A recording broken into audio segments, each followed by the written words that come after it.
Warning, the Dub Talk podcast contains language and content that may not be suitable for younger audiences. Listener discretion is advised. There will also be spoilers for various anime throughout the course of this episode. Please use caution in case we discuss a series that you haven't finished yet. Finally, the opinions expressed are those of the individual participants and may not reflect the Dub Talk podcast as a whole. Enjoy the show. What's up, lovebirds? It's time for another episode of Dub Talk, the show where a bunch of horny teenagers who are of age watch and critique the latest and greatest in English anime dubs. Today is Valentine's Day. If you've been with us for the last, 9 years that we've been doing This is number 9. This is number 9. Valentine's Day episodes. You know that the cage is open for a limited time. We're about to shove somebody in. Who's typically named Noah Clue. Why do I keep coming back voluntarily every year? 'Cause you really love us. I'm about to say, 'cause you love us, Noah. It's Valentine's Day, the time of love, and that means it's another Cage Crew episode. Hell yeah. So with me, of course, I have my boos, Stephanie, Noah, and Megan. Somebody please help me. It hasn't worked in the last couple of years, so you know what? You Noah, people out there, you listeners Noah, out there, it's just Noah, rocks off to Noah, this and the torture, and I'm hoping you're enjoying this. Okay, I hope you're enjoying. Noah, Noah, I have a question for you. What? You keep coming back every year, but you seem to come back by choice. Are you a fucking masochist? No. We're not going to throw masochist. That's an easy term. We're not going to use that. Not because I'm afraid to admit it might be true, but because my theory is that Valentine's Day is considered. What's the major holiday that comes right after Valentine's Day on the calendar? Anyone? President's Day. Easter. Martin Luther King Day. Stephanie, no. First of all, Martin Luther King Day is 2 days from now. Number 2, the next technical federal holiday after Valentine's Day is in fact President's Day. Don't fuck with me, I work for a bank. I got them mixed up, my bad. My point is that the major holiday that I celebrate right after this is Lent, where you have to give up something as repentance for something. So this is celebrate? What? You celebrate that? So I'm cleaning my slate. I'm not going to purgatory. I'm going to heaven, and God's going to be like, boy. "Oh, you've suffered so much, my poor child. Please have your halo and your wings and come out of the cage into the eternal kingdom." See, you can tell he's a masochist because he's excited to celebrate Lent. I'm about to say, I still think my reasoning holds. Noah, that is the most self-sacrificial Catholic thing I have ever heard in my life. And my family is Irish Catholic. Also, hi, my name is Megan, and I am a 7-year-old girl. According to Gigi, I am a permanent teenager who is also legal. Therefore, I am a female lead in an isekai. Well, I've got some bad news for you guys. This year we're doing something different. Oh, thank God. The cage may need to be tweaked a little. Oh. The age may need to go up a lot. Oh my God, are we finally putting a lube dispenser in there for while Noah gets fucked? Oh my God! I mean, he did request one last year. I thought maybe some upgrades would be nice. I got him a metal toilet instead of just the plastic beach bucket that's normally in there. And then I also got some sunglasses so he doesn't have to look us in the eye as we torture him, and he doesn't have to see the brightness of the TV glow. I am sorry, Noah, but we're not going to process that bidet request, just so you know. Look, it's not for pleasure, it's for sanitation, and everyone can enjoy it. Get on the bidet We're still train. not processing that request. It's completely out of our budget. Fine. Noah, just like a removable shower head, a bidet can always be used for pleasure. That's accurate. You know what? My name is Paul. That's between y'all. I'm just saying that I'm keeping that in the Amazon registry. Oh, so that's what you call your dildo. And for the record, I mean, the lube dispenser would be all well and good. I'd appreciate that, but yeah, a little bit of spit will do the job too. So whatever floats your guys' boat. I'm getting some Purell for myself after that one. Alcohol. Ugh, it burns. Well, we're not touching each Next other. next thing you tell me, Noah's been using a gym sock for the last 8 years. Oh my god, the sock. I've never understood The that. sock. Whoever's listening to this, I'm sure everyone's left alright by now from what the last 2 seconds here, but don't use a tube sock, please. They sell much better equipment at Spencer's. It's much more sanitary, please. Spencer's and sanitary? What? What? That's like hell freezing over. What the fuck are you talking about? We need to take you to Condom Sense, my boy. Like, Jesus Christ. And for me, we gotta take him to the Todd. Anyway. Do they still make Lion's Den? Is that still a thing that you see on the highway? Yes, it is. Yeah, They that's look the state of have you ever Georgia. been inside one of those? Never. I've only seen the It side. looks like a Walmart. Oh, so it's like how dispensaries have to be really non-discreet on the outside because you know what's on the inside.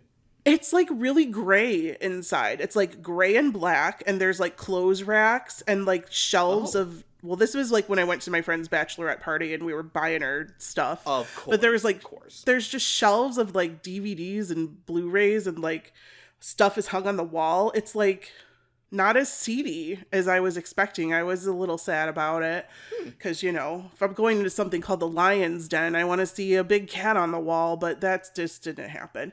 But there's no cats today, guys. I went to Yes, there is. There's Yes, a cat there in is this a cat. show. There is a... Oh, there is a cat. I'm sorry, I forgot. I was gonna say Gigi went into the Lion's Den and was so sad there wasn't just a giant pinup of Kovu dick out on the wall. They could make a killing if they catered to the furry audience. Oh my That's what we have God. furry cons for. We do it ourselves. That's true. It's like they put the furry glove on and said, "Fine, I'll do it myself." Oh my God. Well, speaking of doing it himself, I love your failed attempt to try to circle it back around on topic. This is what happens when the Cage Crew gets together. We just fuck around for God knows how long. 10 minutes of 10 minutes, apparently, yeah. 10 minutes of fluff. Just a reminder to everybody that my parents give us $5 a month. Oh, yeah, that's right! Hi, Mom Your and parents Dad. your parents are one of our patrons. This show is subsidized. Anyway, Gigi, I am so sorry. Please tell us what we're doing tonight. I will personally ball gag Noah so you can do so. Oh, awesome. Because we're doing a BL. Hell yeah! It's the first Valentine's Day BL. I couldn't wait till June. So today we're going to be talking about, I would say not some people experiencing things for the first time, but we are talking about some people experiencing things for the first time, and that's pretty much the plot of the whole fucking show. We're talking about Cherry Magic. What is it called? 30 years of virginity turned me into a wizard. Yes. Can make you a wizard, ? Exclamation point. So it should be pronounced Yes. Cherry Magic. Cherry 30 Magic. years of virginity. 30 years of virginity can make you a wizard? That is the ultimate Jeopardy question. I'm Ron Burgundy? Yes. Oh my God. I love Anchorman. I'm sorry, that's still one of my favorite movies of all time. Oh my God. I love it. So this anime came out, it says it's vintage according to Anime News Network, came out in January of 2024. Vintage? Not even vintage enough to be on the 2016 trend that is right now. Everybody's talking about 2016. No, we've gone to the ripe old year of 2024 Vintage? to talk about some virgin dudes who may or may not remain virgins throughout the whole thing. Now, with a title like Cherry Magic, you'd expect it to be a little raunchy and a little catering to whomever likes to watch those things. But let me tell you, it's probably the sweetest show I've watched in a long time. It's very cute. And if I would have known that before, no, I'm just kidding. So Noah, your cage may be unlocked for a little while. You may want to, sit in there and hang out with us, but we may unlock you. Anyways, according to Anime News Network, here is the plot summary. Adachi, a 30-year-old virgin, has developed the power to read people's minds by touching them. After a brush with his very handsome colleague, Adachi realizes he has a raging crush on none other than Adachi himself. What? That's not right. I think someone mixed up the names in there. Yeah, this is on ANN. Y'all, you need help? I take money for helping. Anyways. So basically what happens is Adachi is a 30-year-old. Once his 30th birthday hits, he realizes that he has the power to read anybody's mind as he touches them. And he doesn't know why, but then later on he figures out that it's, because he's a virgin. And all virgins apparently have this magical power when they turn 30. So that's something that you may or may not get to look forward to or look past, depending on your time as of this recording, your time, your age, whatever. This also got a TV adaptation. And we're only covering the first 12 episodes because that's all Crunchyroll dubbed, and it dumped them all at one time. I'm excited for this. Like, I'm I thought excited too because we. Yeah, I thought we'd covered all of the styles of romance. We had trashy romance, we've had historic romance, we've had harem romance, but no, I was wrong. We never got around to BL. We've had incest. We did get around to incest. Yes, we crossed that off the checklist. We did different languages, and now we're doing this show, which is not as trashy as the title implies, which is very cute, and it made me happy. It was very cute. So Crunchyroll gave us the dub of this, and it's really cool because, as you'll see when we talk about the cast in a moment, like the majority of them are LGBTQ+, which is great. So we love a good representation dub. And yeah, I guess there's a movie and then there's some OVAs, but sorry, y'all, they don't have them. So we're only covering the first 12. And it actually has like a half decent ending. So I was shocked when that happened, but before we get too much into the plot, of which I basically just told you the whole thing. Oh, by the way, this is like a quintessential BL where we're following more than one couple. Let's just throw that out there. Because every BL, you have to follow at least 2 couples. To be fair, the second couple is also really cute, too. I'm going to say the second couple I like more than the first couple. Ooh. I know. Take. It's a spicy BL. I can't do an Italian accent, It's guys. a spicy take. I'm a real sick right now. Let's be real. I got a COVID test in front of me and I'm about to take it as soon as I finish talking. So I cannot breathe. I cannot sing. I am sorry. Aww. But it's okay. We're here for the boys, as we should be. Let's hear it for the boys. Let's give it. I know. Thank you. Noah's really enjoying his lube now. I'm so happy that it made you sing. I love it. Let me see if I can hit the high notes here. All right. Oh, My God. love is so mystical, magical, little baby, 'cause won't you know? Yep, it's working good. Okay, good. Copyright. Okay, so before we get a copyright Great, claim, thanks. Thanks, Noah. They cut off Benson Boone's balls like an Italian child back in the day to make him sing higher. Christ. That might explain my how he can God. jump so well. It would. My God, It that would. man's got no balls. He's knocked them one too many times. See, we've answered the question, can white man jump? Yes, if you take away their testicles. they're important. They bouncy. I don't know what I'm talking about anymore, you guys. Let's talk about the cast and the crew for this show before I dig myself an even bigger hole. You know how Stephanie likes to live in the hole? Well, today it's me. It's fine. Let's talk about the director. It is our lovely friend. We're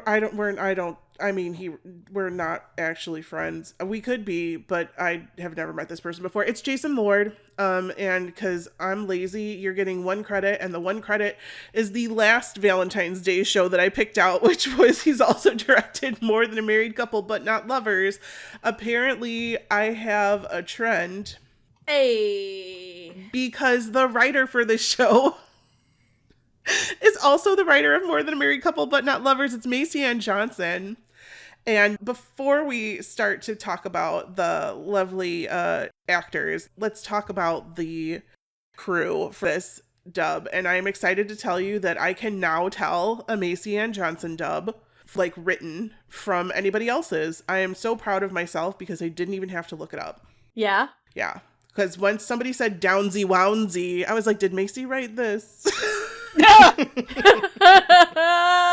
There's a couple of those in this. It's Yeah, it's funny to me because, like, for parts of it feels very, like, true to translation. And then other parts of it go kind of off the wall. And I was like, oh, that's super fucking funny.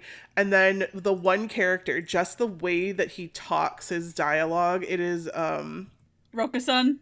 the cat, well, oh, sorry, two characters, him and the cat boy, the writer. Rokaku? Rokaku is one. And then there's the guy with the glasses. Rokaku and, no, Suge. Suge, yes. See, I still don't know anybody's name. They talk so distinctly. Their dialogue is so distinct from everybody else's that I was like, Macy's having a good time today. Like, she is earning her money and laughing to the bank, so... Macy and Johnson, to be honest, to me, is like the best writer currently at Crunchyroll. Yes, I think currently you are correct. She has such a range on her writing.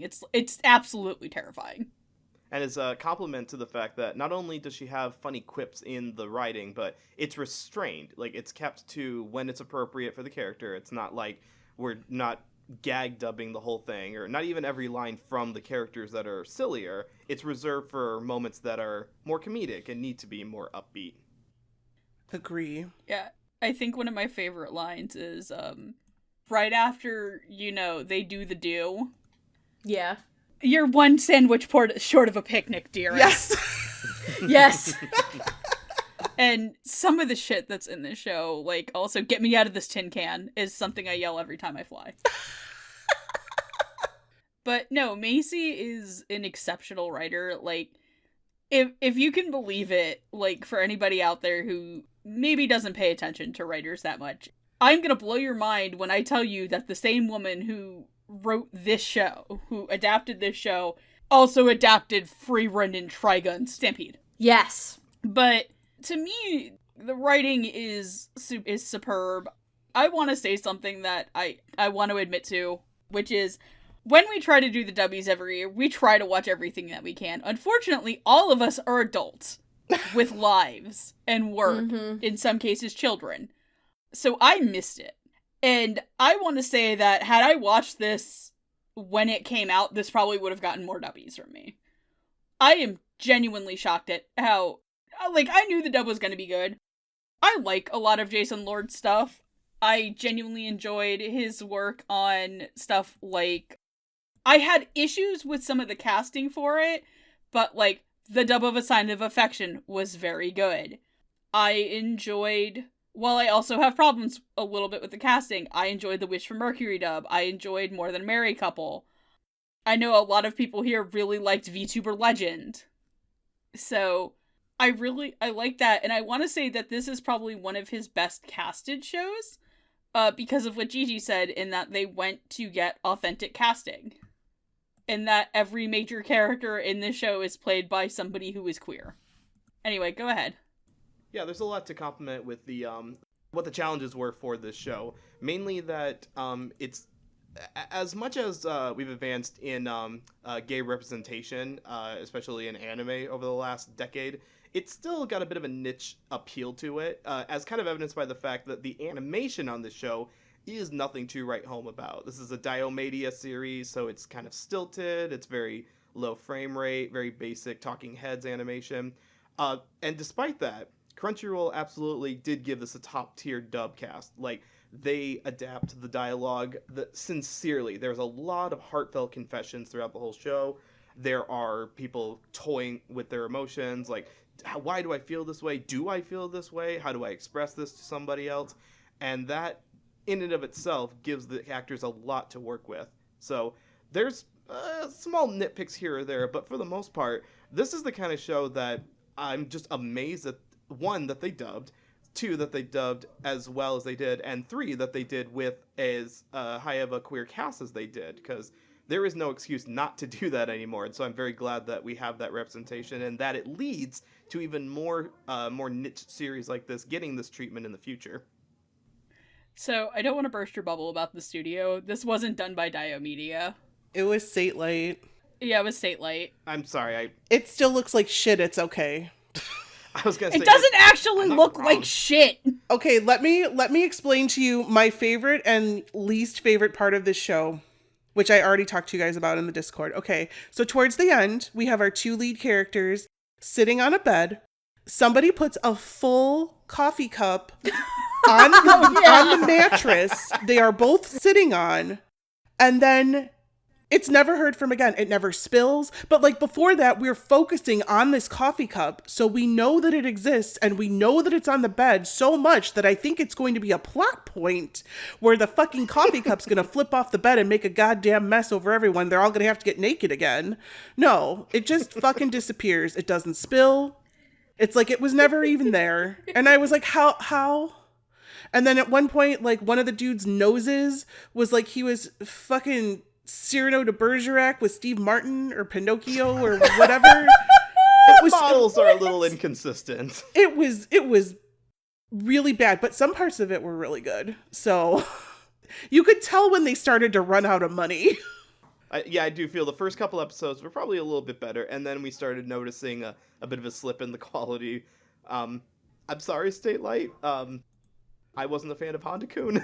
I don't think they made a show that I'm actually to be fair, that's like saying, hey, gonorrhea. Ow. You know what? I take it back. They did make Noeen back in the early 2000s, so I'll give them credit for that one. But that was way long ago. I'm gonna do you, then I'm gonna do the dog. Why are you in my room, Crispin Freeman? And before we started this, Noah was like, we're getting BL for VD, and then Megan's talking about gonorrhea. Oh, Christ. Here we go. This is our episode today. Excellent. And for the record, good. just in case any of you less seasoned people need to know this, coffee does not make a good lube, so don't even try it. Stop. Oh my god. I assume that's what the coffee cup was there for. No! Where did it go? Where did the coffee cup go? Well, have you heard of the retrospective? No! Fucking hell. Oh Megan my has. god. I don't. No! Megan's like, I do not condone this. So it's fine. Fuck. Okay, so Excellent, every year at the end, no, I have to explain this. Every year at the end of the year, there's a person who goes around and collects the data from ERs of things people stuck in their holes. Oh. All of the holes. And they call it the retrospective? No. So there's a YouTube channel. There's a YouTube channel called Radio Dead Air. And on it, there's the guy Nash who runs it. Every week has a weekly news story of dumb news stories with his friend Tara called What the Fuck is Wrong with You? And at the end end of the year every year, they go through the article together and they call it the rectal spective. Oh my god. It's a great name. It's brilliant. What fantastic name. When Noah invoked that, my thing wasn't thinking, oh god, the coffee cup. I was wondering which one of the manholes it went down. Oh no! I swear to you, Jesus it's Christ. not the sinus medication that's making this funny, but That stuff is powerful. Dear Jason Lord and Macy Ann Johnson and everybody else who worked on this show, I'm sorry. Megan. I apologize. Sorry. I, Megan, am laying on a bearskin rug. Oh, Jesus! with a coffee cup. No, Gigi, that would be a bearskin bed. Okay. It's the South Park "We're sorry" is what I'm doing. So what about this dub, huh? How about those? Jesus Christ, y'all are nuts. Oh God. No, I mean, you guys said most of what I wanted to say. What I do want to also point out though is I want to give credit to the writing and directing on it for how it handles that slow burn romance, because this slow burn, shut the fuck up, I know what I said. I heard the cackle. I heard the fucking cackle. Shut the fuck up. I'm just gonna be here with a picture of Freud and a cigar and be like, tell me about Oh God, that's another one of those lines in this show. It's like, what was it? You're like my supportive dad. Oh, for the love of my adopted Big Brother dad would have been better than this Freudian mess. Yes. Anyways, no, what I want to give credit to the fact that they were able to capture, because this is very much a slow burn burn of a romance. Burn, Bone. baby, burn. Shut up, Megan. It's a slow burn of a romance, and if you really wanted to, it could easily be taken in a direction of like really, really super campy. Because let's be real, this show has some elements that could easily take it into the super tropey campy department, and you can like really fuck with it even more if you wanted to. So the fact that that at its core it's a genuine slow burn romance, and they were able to maintain that in the directing and the writing, even with some of the extra little quirks and the little funny moments throughout the course of the show. I have to give them credit for that as well.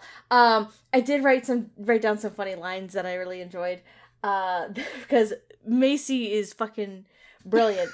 Yep. I don't remember taking the train to Swole City. Yes. We can pick the nicest jacket in the store, but nothing beats my birthday suit.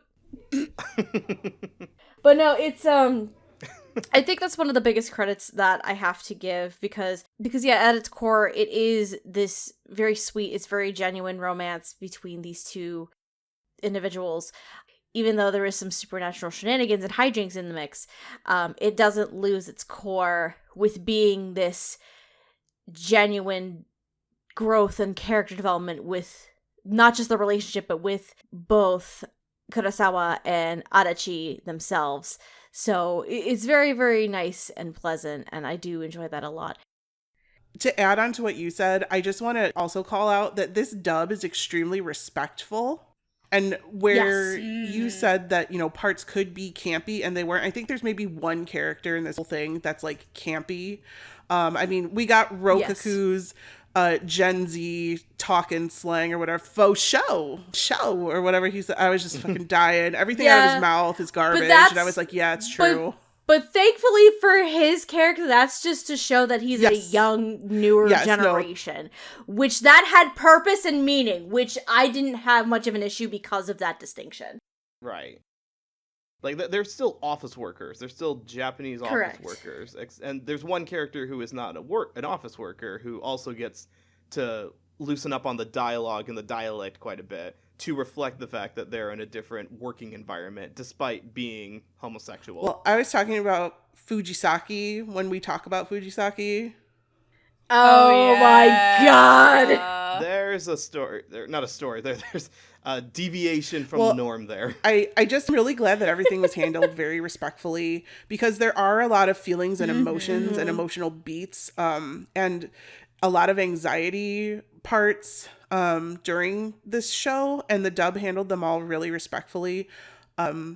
Also, you know, like we were talking about a few weeks ago when we were talking about Yuri on Ice, where I was like, maybe this is too camp. Yes. This did not happen here. So for that, kudos. I mean, it also is, you know, dubbed 8 years later after. Yeah. But I do want to give kudos to Jason and Macy Ann for just writing something that's extremely respectful and still not afraid to be funny, but also knowing that there are parts to this story that aren't funny for a reason. So yeah, like I will genuinely say this as somebody who watched this for the first time. The back half of this show, from when the confession happens and they start becoming a couple, might be some of like my favorite romance anime stuff I've watched in a while. Yeah, like, genuinely, honestly. Sincere. And I say this as somebody who is not only like LGBT but also deals with a lot of anxiety issues. And I think when we talk about Adachi, I really want to get into that, because I think Adachi as an emotional core to the show is just like one of the best leads I've seen in a rom-com in a while. But I really like that you brought up the time difference between Yuri on Ice and this. And I genuinely wonder if MAPPA wasn't a soulless evil corporation whose CEO I'm going to mail a live angry alligator to in an act of revenge. From Florida. Oh, no, I'm getting one hopped up on meth. Oh boy, I love it. It's one of those things. Cocaine Bear. Cocaine Gator. Yeah, Cocaine Bear 2.0. Meth, Meth Meth Gator. Meth Gator. Meth Meth Gator. I genuinely wonder what the Dub of Ice Adolescents would have sounded like with the hindsight in them to adapt it and potentially get a new set of eyes on there, because obviously the person who directed the Yuri on Ice dub doesn't direct dubs anymore. Thanks, Mappa, for taking that away from us. But you couldn't take this away, suckers. We got 12 episodes, some OVAs, and a movie, so suck it, Trebek. Hell yeah. All right, speaking of... Suck it, Speaking Trebek. of suck... No, I can't do it. Oh no. Oh, sorry, go ahead, please. I was gonna say, do you think we should add a pineapple to the cage door? Are we swinging? We might need to. I was gonna ask, is this one of those swingers things? But the pineapple's got to be upside down for that. Yes, it has to be upside down. I mean, we were talking about picking up Sister Wives earlier. So. I mean, let's put it on there. Shoot, everybody's in and out the cage tonight. It's our 9-year anniversary. 10 years of Dub Talk. Well, wait, it's 11 now, I guess, technically, but whatever. You know, we are on 11th year, but you know what? Close enough. they're good. Fuck it, close Everything enough. is good. Hey, next year is 10 years of Valentine's, and I think it's... oh god, whose episode is it next year? Is it Noah? I don't know. I don't know. Oh god. I think the last episode Noah did was the Valentine's I couldn't do it because my grandmother had died.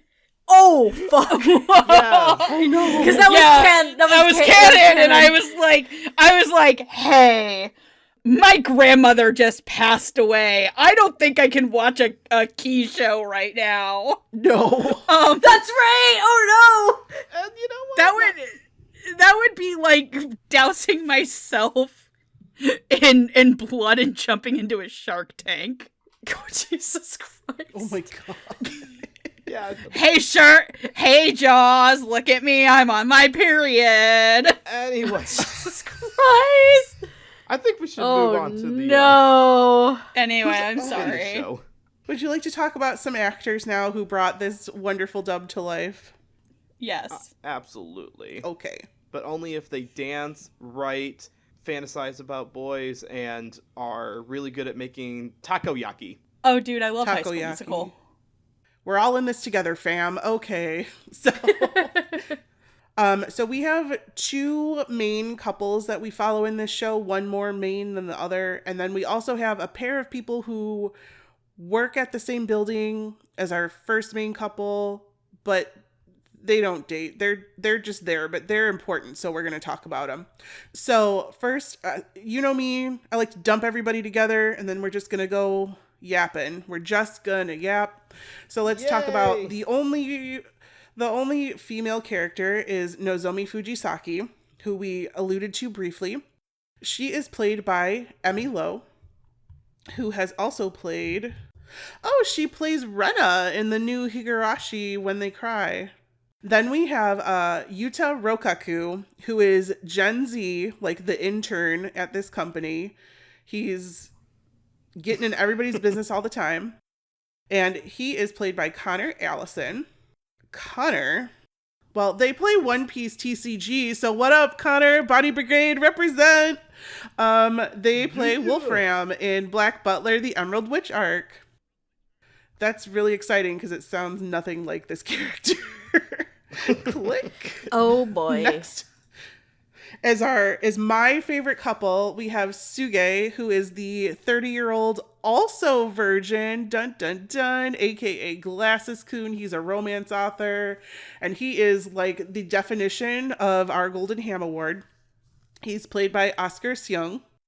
And Oscar, I have met once. What did I have him sign? Let me think. Where's the bold? I'm gonna 100%. I think you got this signed for me. That's why. Yes, he plays Sung Gil Lee from Yuri on Ice. Oh yeah. I was like, I met him. What did I get signed? Yes, the Yuri on Ice book. I was gonna say, I think you also got him to sign my Token Rambo book. But no, did I get your I'm about Token to say, Rambo he's a signed? Token Rumbo. He's a sword boy. Oh no. And then playing one of my favorite characters, the little cat boy, Minato, who is part of Hypnosis Microphone and dances a lot.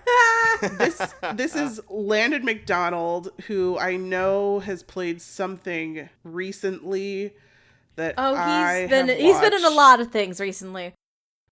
Twilight Out of Focus, I think he was in. Yeah, he's a little pink bun. He's a little pink Yay! Twilight Out of Focus. Yay. Yay. one. Ah! The little pink kid. No, I just realized something! Oh, dear. What? Ah! What happened? Breathe. So Landon McDonald plays Yoshino in Twilight Out of Focus. Correct. In it, his little boyfriend is named Ray Inaba, who is played by Oscar Saya. No! No way! It all comes full circle. No way! God bless America. God bless America! Thank you, Jason Lord! And Wait, God bless the hold casting on. director. Hold Wait, on. did Jason Lord also direct Twilight? I'm about Out of to Focus? ask No, that he did Flick. not. No. That was Damn it! that was Jonathan. That was Jonathan Rigg and Sean Gann. That would have been the funniest shit.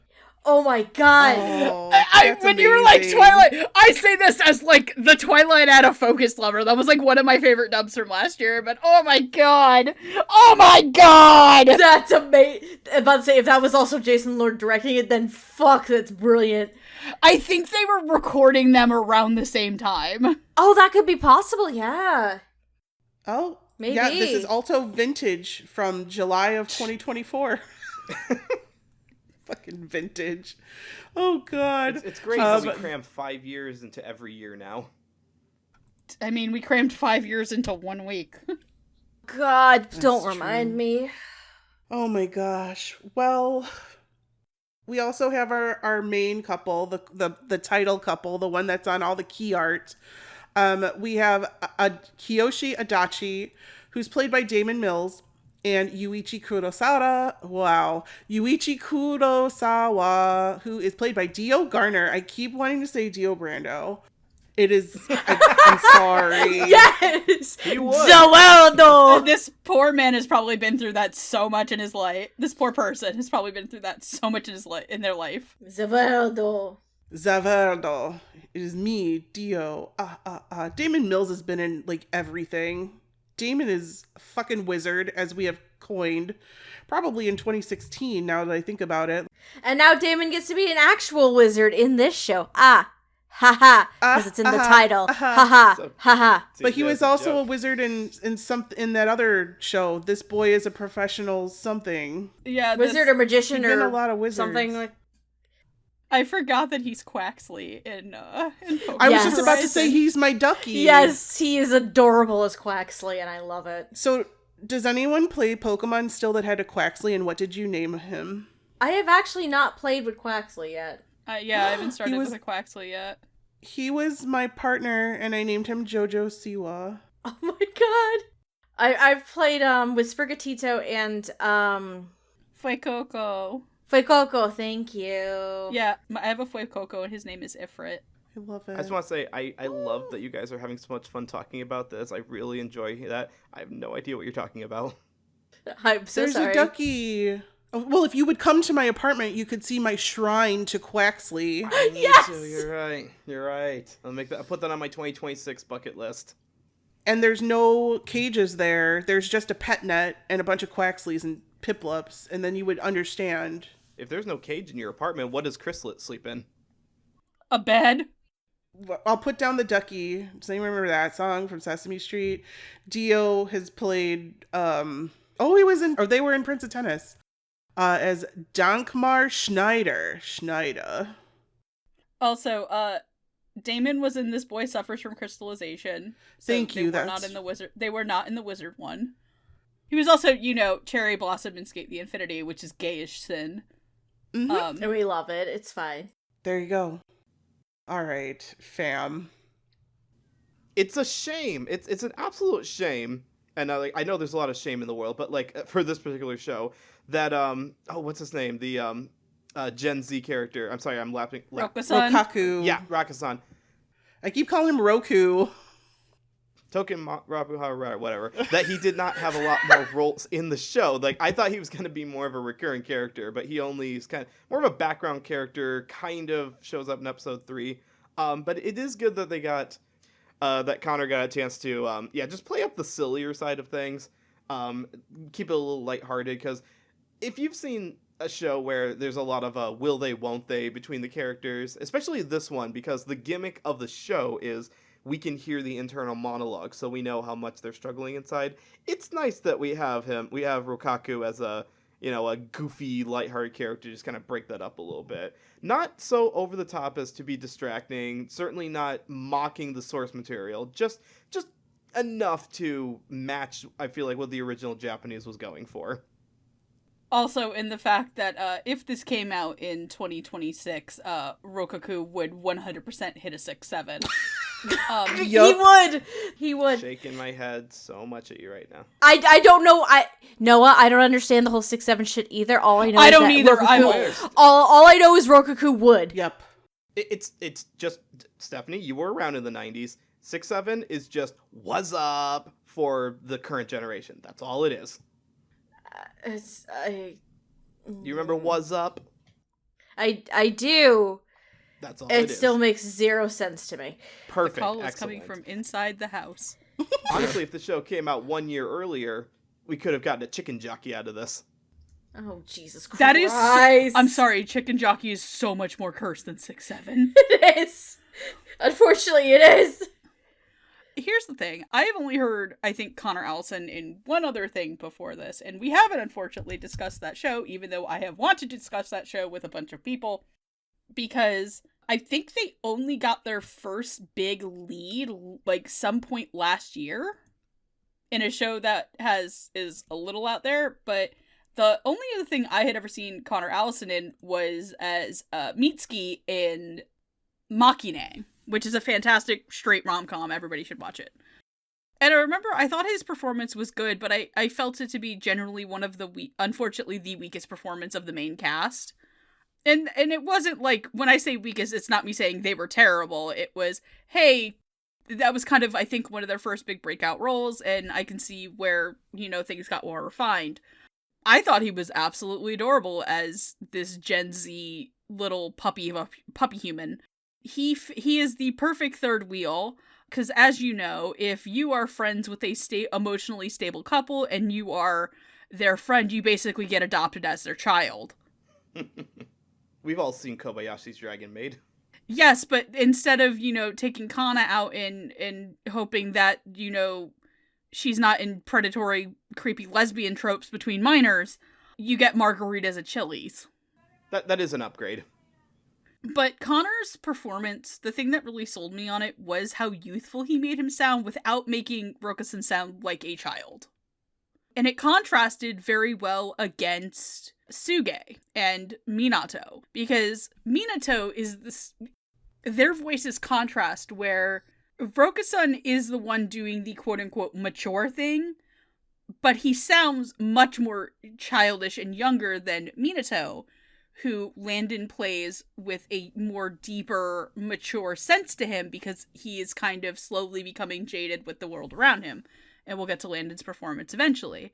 But Connor really impressed me here, and I'm hoping that they get more roles like this. I know Cultural Game Exchange, they got the lead in that, so... Oh, that's right, I forgot about that show. Yeah, when they revealed the ages of the two characters, that was kind of a note for me. I didn't even get that far. No, Yeah, he's in college and she's like middle school. Oh, whoops. Well, paycheck. I was pretty impressed. Like, this show at points really needed some levity, and Connor definitely brought that levity to our good boy Rokaku, who I keep thinking is the way I watch television because he's my Roku. It's fine. I just want to turn him on and off. I don't know what I'm saying anymore.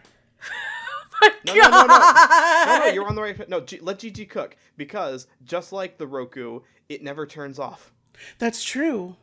It is just stays true. on all night. Rokaku is It's on all night making long. takoyaki and doing the spicy suicide death roulette with it, and God, Connor's funny in this. Like, I really needed funny, and Connor and Emmy both provided that funny to me during parts where, like, I don't know, like, so I can't watch The Office anymore because I get PTSD because I work so much.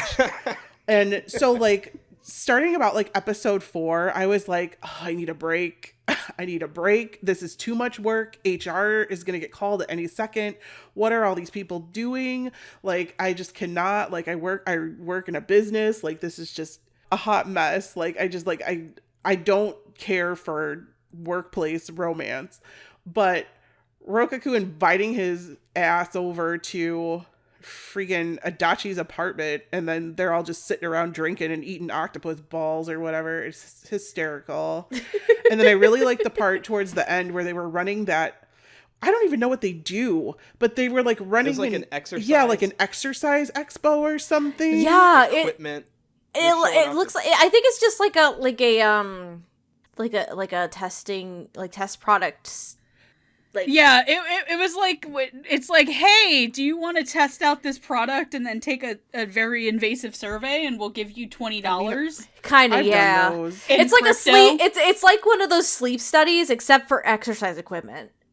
But how that ties into the other work we see them doing, like the client who was unhappy with the desserts they had, or the business trip Adachi takes to set up a unique customer client experience. Yeah, much. I don't know. They're a catch-all company. Sales. Sure.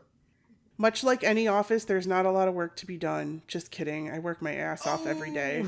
Please don't fire me if my job ever finds this. Please don't. Anyways, I could easily see Toby from HR from The Office being in the background of the show, just kind of with a look of like, no one's bothering me, so I'm not going to file a report for this. Yeah, there's a little bit of PDA going on, but it's not hurting anyone, so why bother? I mean, yeah, but I really liked Connor. That was my point, is that Connor was extremely funny, and like in the parts, especially the parts with Minato at that exercise expo or whatever, like where we find out that they're college friends or whatever.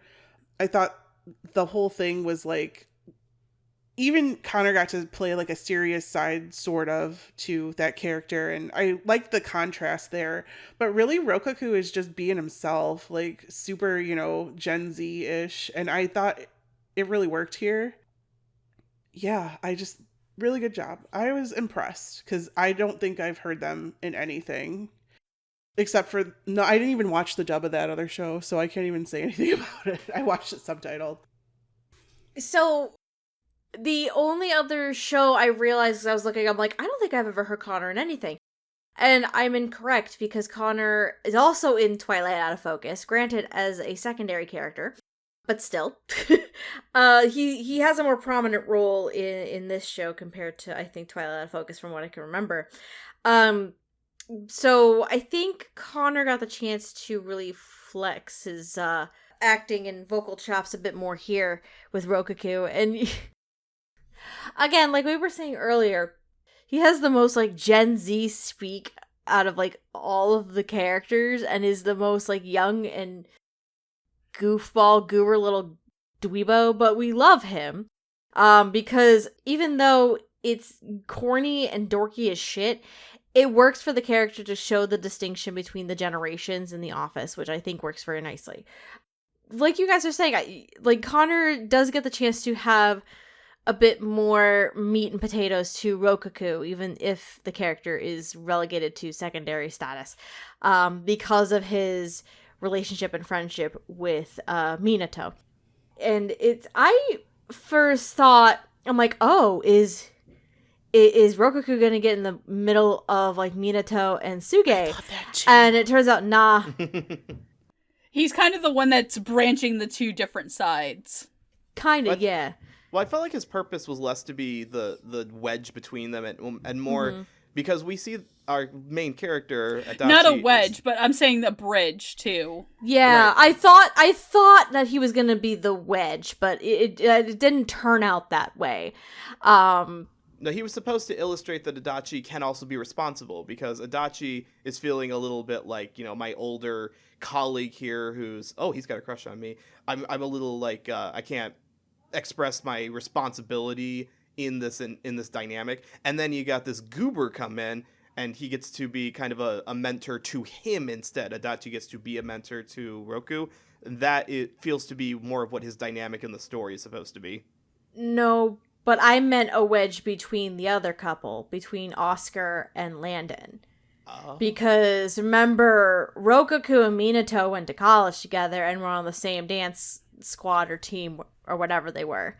That's what I meant. But we don't find that out until a little later in the series. Right, but then there was that moment where Suge is like contemplating, like trying to help Minato in the situation, but he's weighing his options because he's like, oh, if I do this though, I'm gonna give this guy a hand up. Yes.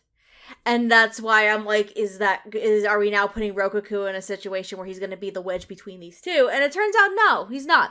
It's just reconnecting these two friends, together, and because Rokoku is a bro. Rokoku is a bro, let's be real. And he's stupid and dorky and adorable. And like, Connor does really, really well with the majority of it being the funny, hammy, corny moments, but he does get the chance to have, like, some serious dramatic beats and connection, especially with the mini arc he has trying to reconnect with Landon's Minato. So I thought, like, that was really well handled, and it kind of got to show that Rokoku is not just all dude, bro, and party animal, like, yeah, let's go do this, and yeah, and he actually, like, has more depth than you realize. You just don't get to explore much more past that moment in time, though. If I could clarify my point, I'm saying Rokoku also exists to bridge the two romances into having them all be able to interact with each other. Yes, that is true, too. That's what I was trying to say. That is also true. Because he kind of ends up, he's kind of the fifth wheel in a way. Because you have Adachi and Suge, who have been friends since college and have known each other before this. And then you have Minato and Rokoku, who've also been friends since college before this. And then you have Kurosawa and Adachi, who end up dating by the end of this. And then you have Suge and Minato end up dating at the end of this. And then here's Rokoku, just by his lonesome. So, he's fifth wheeling. Megan, you're right. He links the arcs together. Mm-hmm. Yeah. All right. Well, with the show of audible hands, I know that we were talking about this earlier off the recording. Fujisaki, yay or nay? I'm Yay. torn. So, here's my issue with Fujisaki as a character. And this is no hate towards Emi Lo. I get what she's supposed to be. She is probably very clearly the author making fun of herself. Because she's the big Fujoshi on thing, and the whole joke with her is that she is basically, Adachi thinks that she likes him, and she kind of throws this thing and eventually makes Adachi realize something that's, I think, very profound and something I'm going to bring up when we talk about Adachi, because I think it is genuinely my favorite thing that happens in the whole show. However, this is why I personally don't find the humor of Fujisaki very funny anymore. And it's nothing against the show. I don't think she ruins the show. I don't think she makes the show unwatchable. I don't think that she is a terrible character. Unfortunately, as things have happened, and this is no fault of anime. This is almost completely to do with, unfortunately, the world that we live in. There have been, in Western media, a couple of shows that have gained a lot of popularity that are queer. And because of that, fandoms around things have become very thing.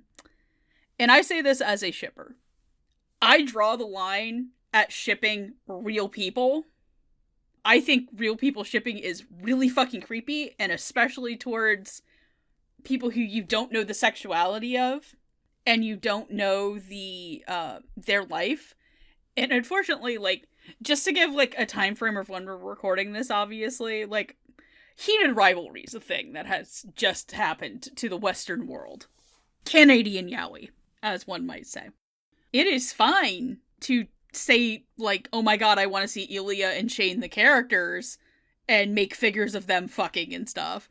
But, like, when you bring, like, the real people into it, that's my nope button. And unfortunately, people have also been doing this in places that are not fandom-based, like traditional media fandom-based. Hi, I like actual hockey. And people have been saying this about a 19-year-old boy who has only been playing in the league for 2 years, about his teammate. So, I think Emmy's performance is funny as shit and fantastic. I think that they are chewing the scenery at every time, and I love how they differentiate between Fujisaki's outside voice and Fujisaki's inside voice. The thing is that I think Fujisaki's inside voice is also supposed to be a parallel to the other side of the coin, to Kurosawa's inside voice. Because Kurosawa also thinks very unpleasant sexual harassment things about Adachi. And unfortunately, as a character, Fujisaki, we like Rokusun, or Rokaku. But they're supposed to be a foil because technically Fujisaki isn't sexually harassing Adachi and Kurosawa about their relationship. It's inside their head. If they actually have figures and shit at home that they're doing that stuff with, that's really creepy, but that's not something that they openly harass them with. And it's something that this show plays around with, the idea of Kurosawa has all of these really, really sexual thoughts about Adachi because he's in love with him, but he never actually acts on any of them because he knows how to control himself. That being said, Emilo's performance, fantastic in the limited amount of time that Fujisaki is on screen, and just the yaoi fangirling is just very, very well done. I have nothing bad to say about the performance. I just think that it's my own personal day and age where it's like, hey, people have been taking similar thoughts like this too far about real people and harassing them in real life. And that's just one of those, like, uncomfortable mirror back moments. And I'm like, hey, maybe I needed to live without this. And that's fair. Like, I'm not going to say that that's wrong because it's absolutely an accurate way to view that. I felt like maybe giving that aspect of her character, of Fujisaki's character, a little bit of a slack because it felt a bit like if I was writing this myself, this would feel like almost the self-insertion element of the average... Oh yeah, I said that. I said that. I said this is very much the author likely making fun of herself. Well, not just herself, but her audience as well. Like, not everyone who's going to read this, but the significant chunk of the Fujoshi audience who is attracted to what the show is about. And maybe even lampshading it a little bit. But you're absolutely right that Emi's performance of it rises to the challenge of, just being very over the top, very goofy in a way that differentiates between her indoor and her outdoor voice. I wouldn't want the show without her, at least in the first half of it. I do feel like in the second half, her presence isn't needed so much because we've gotten the couples together. They're starting to develop, actual memories with one another. But in the first half, when I guess we don't quite know, okay, is the show going to take this concept 100% seriously? Or are we still stuck in our, 90s irony poison brain set where we can't take genuine affection for anyone seriously? She diffuses that a little bit and helps us get into the head of the characters. Mm-hmm. So yeah, good on Emmy. I'm trying to gather my thoughts together because it's like, I don't have really particularly a lot more to add that has been said already. Because I agree that Fujisaki is essentially more or less the self-insert character, more than anything, based on how that character is written. And for that extent, I think Emmy does really well. They are able to capture the soft, professional, very kind energy that Fujisaki has, but the internal monologues, the internal moments and thoughts that Fujisaki expresses are just next level shit. It's next level shit, and it gets pretty darn close, if not into stereotypical Fujoshi territory, which does make for some fun and interesting moments. Honestly, I did enjoy the performance quite a bit. Honestly, I do. I don't really have a lot to add, to be honest. Yeah, I don't have a lot to add either. I think you both everybody is making valid points. I thought Fujisaki was hysterical. I was like, oh, okay, so this is what I thought the anime was going to be like, and I didn't get it. So now I'm getting it in like 3 seconds at a time, which, you know, is fun for me because I'm like, ooh, look at those eye catches. Like, ooh, that's so pretty. And then there's these little frames of her like fantasies that are in her head that they show on the screen. And I was like, oh my. I was like, girl. Yeah. Her fantasies are the ending animations. Pretty much. Yeah. Yes. Yeah, pretty much. Where there was actual frames of animation, like a budget put into the budget. Hey, excuse me. I like sometimes anime endings that are just really nice, pretty still arts are very fun, says the girl who defends the Tokyo Ghoul re-endings. No, the Tokyo Ghoul Rude endings. Oh my gosh. Yes. Seraph of the End also have like just very yes, and they were gorgeous. They were. I had no problems with those. No, I think Emmy, amazing, provided the levity. Can somebody please explain the red rice thing to me though? Because like I don't get it. I don't either. I think it was just 100% a Japan thing, but I don't understand. Yeah, I think it was just like her indulgence of like whatever your comfort food is after a hard day's work. That's basically that for her. If this was an American, it would have been like, we're breaking out the Little Debbie zebra cakes tonight. Okay.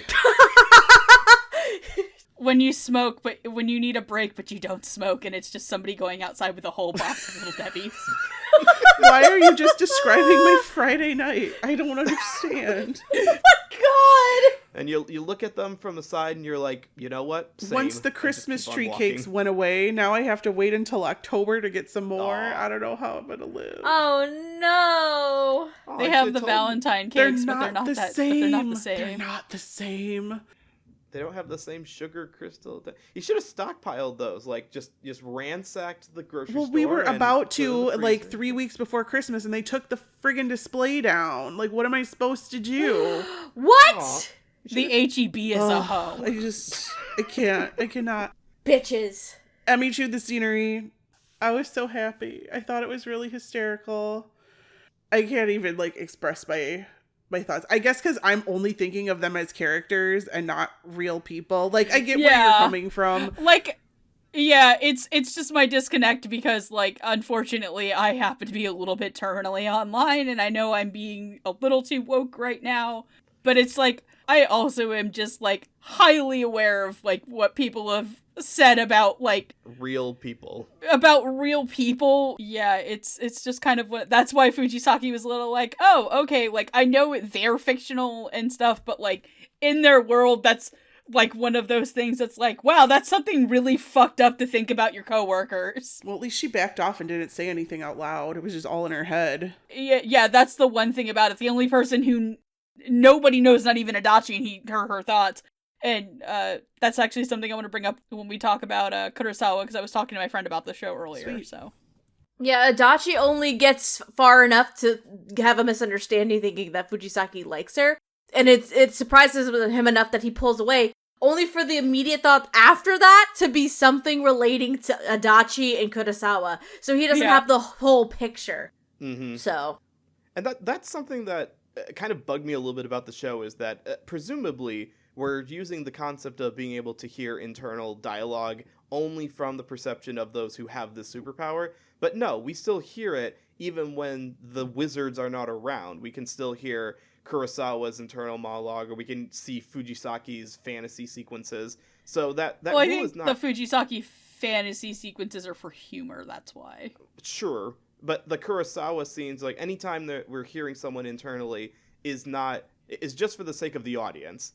So it barely feels like we even needed the whole I can read your thoughts superpowers for the sake of the audience, because we're just gonna verbalize that anyway. I disagree wholeheartedly. I kind of disagree there too. Like, I feel like, yes, I think the power for Adachi and Suge, more or less, the power is not really a plot element. It's more to help with a character development standpoint.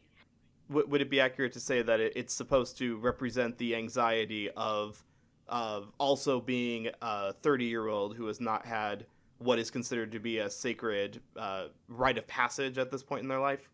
No, I would say it's the idea of having this anxiety about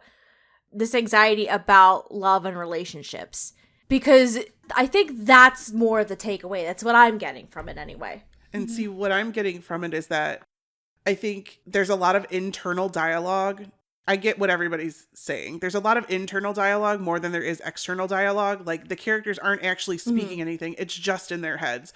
We're getting to hear it as the audience through speech because we're watching an anime, as opposed to like reading it in speech bubbles if we were just reading the manga or whatever. We're omnipotent to everybody's thoughts. I think that's just kind of a weird narrative technique when it comes to telling a story, because that means that there is no point of view character.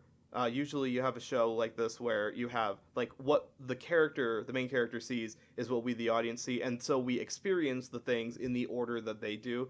But like you're saying, Steph, we are omnipotent as the viewers here, which I guess makes sense because we do need to jump between the two couples. So even when Adachi's not there, we still see the goings on of Minato and Misato.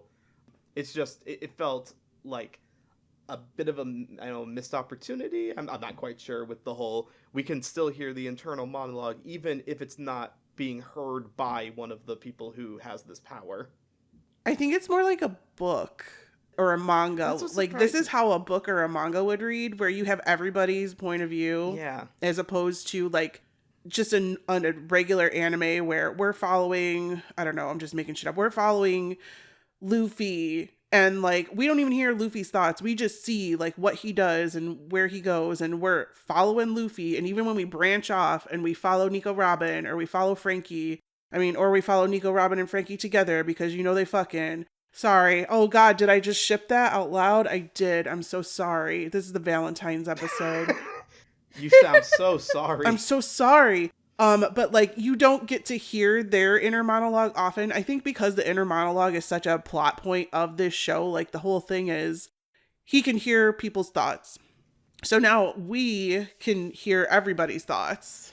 It's a weird way to tell it. I do agree. But I don't think you could actually tell this story without hearing everybody's thoughts out loud, because nobody talks. Nobody says anything. Like, it's like pulling teeth to get these characters to say something.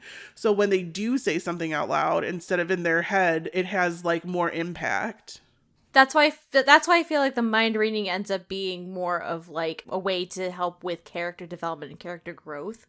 Because it's not just hearing about, I would like to have an omelet for breakfast. It's like the thoughts themselves Correct. Are very intimate, very personal ones. The kinds that you would not just say out loud to someone unless you were like their best friend of all time. And even then, I think it goes beyond that, and that's something I really want to talk about when I talk about Adachi, because I think that's something that's really informative about his character. Yes. And can I start talking about Suge? Please, go for it. Oh, go for it. So when the show first started, I was very surprised that was Oscar saying, because it was nothing like I had heard Oscar saying ever done before. Maybe a little bit of Ray, but like even deeper. And I find it so interesting that Suge and Adachi have had such a long friendship with each other, because they are just very polar opposite people, and that where Adachi doesn't always want to say the right thing back because he can read Kurosawa's mind, Suge's like, fuck it, I'm just going to be what Minato needs. And I genuinely enjoy this level to Oscar's performance that he has, where Suge is awkward. Suge is very, very blunt. He is very, very, I'm going to take what I need. And yet, because of that, he is stunted in the ability to fall in love and to relate with other people. And I like when he and Minato have this reunion in episode 11, I believe, where Minato has become part of this like idol dance group, and Yes. Suge drops off the shoes to him, and they have this talk, and he finally confesses to him that the reason he had been doing all of this was because he had fallen in love with him, despite at first thinking that Minato was just this young brat. He was this young brash brat that had no respect for anything, and yet he fell for him. And the way that Oscar delivers with such a sincerity and self-loathing about why he became an author is what I think is something that should be highlighted about his performance. The idea that he loved someone so much and he had fantasies about them. And much like how Kurosawa has fantasies about Adachi that he doesn't say out loud, Minato was saying these fantasies out loud. And the way that he was saying these fantasies out loud that he had all the time was through the excuse of, well, I'm using it for my writing, therefore it's not going to ever affect anybody. This is me venting my anxieties out into the world anonymously. And by anonymously, i.e. the person I wrote about would never know that it was them. But he says to Minato, I'm sorry I let all these fantasies I have out about you into the book without asking you. And that level of tender yet self-loathing anger at himself is something that I think a lot of shows, number one, would never have. Especially in this day and age where a lot of rom-coms don't have adult protagonists. I felt it was a very mature thing and was at the heart of what I really liked about the back half of this show. And Oscar is very funny too. I like when he wakes up to his virgin wizard powers. And he's like, well, this is bullshit. I love the episode when they learn they can telepathically talk to each other. Virgin to virgin communications. Mm-hmm.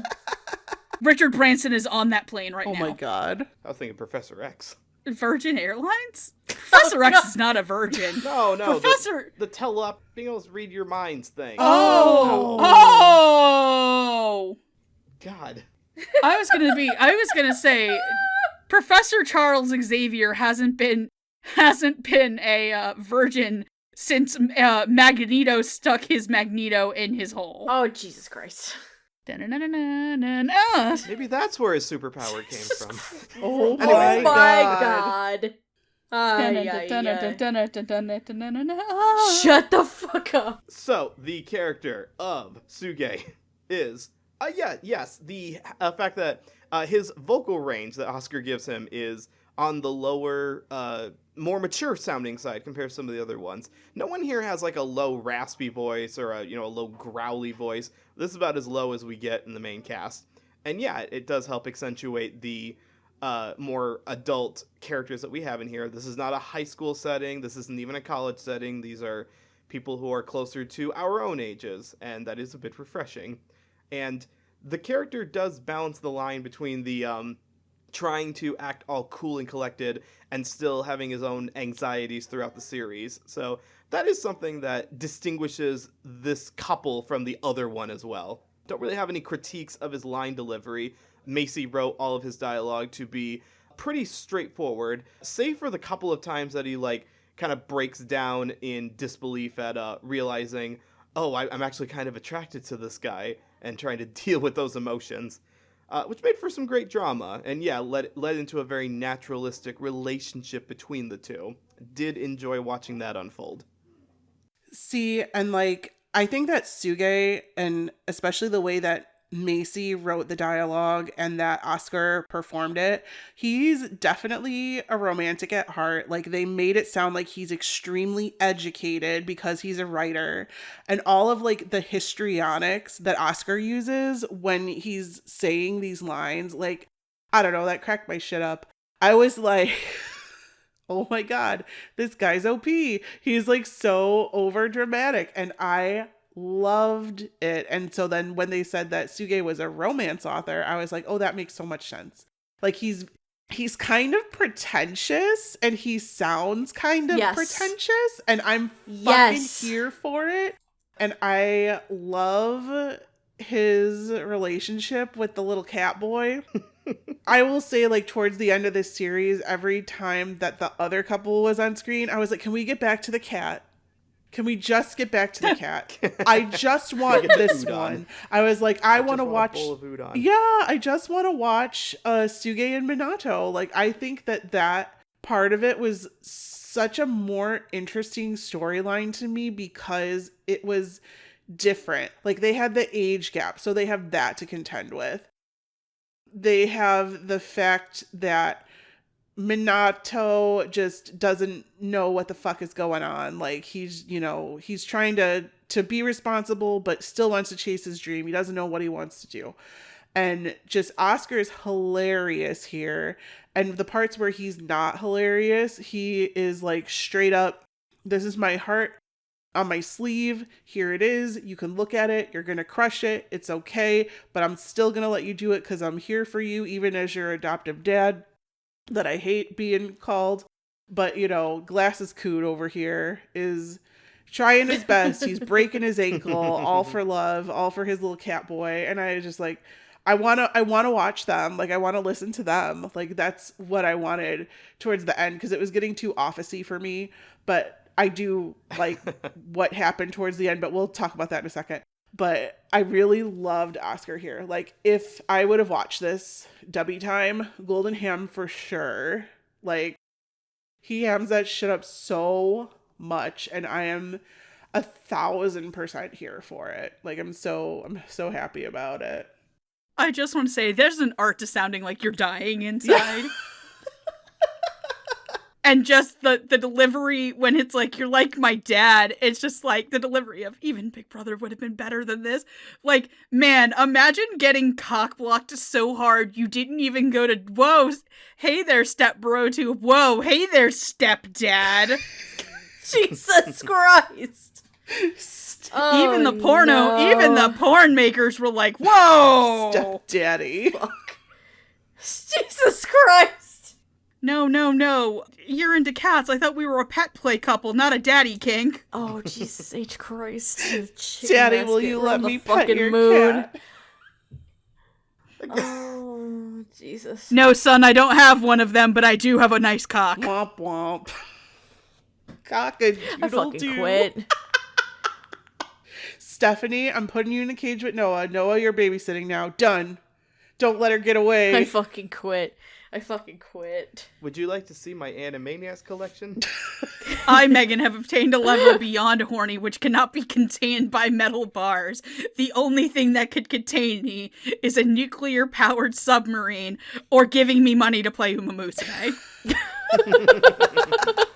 Both of which are very dangerous. Jesus Christ. Goodness. I don't have a ton more to add because I do agree with everything y'all have said.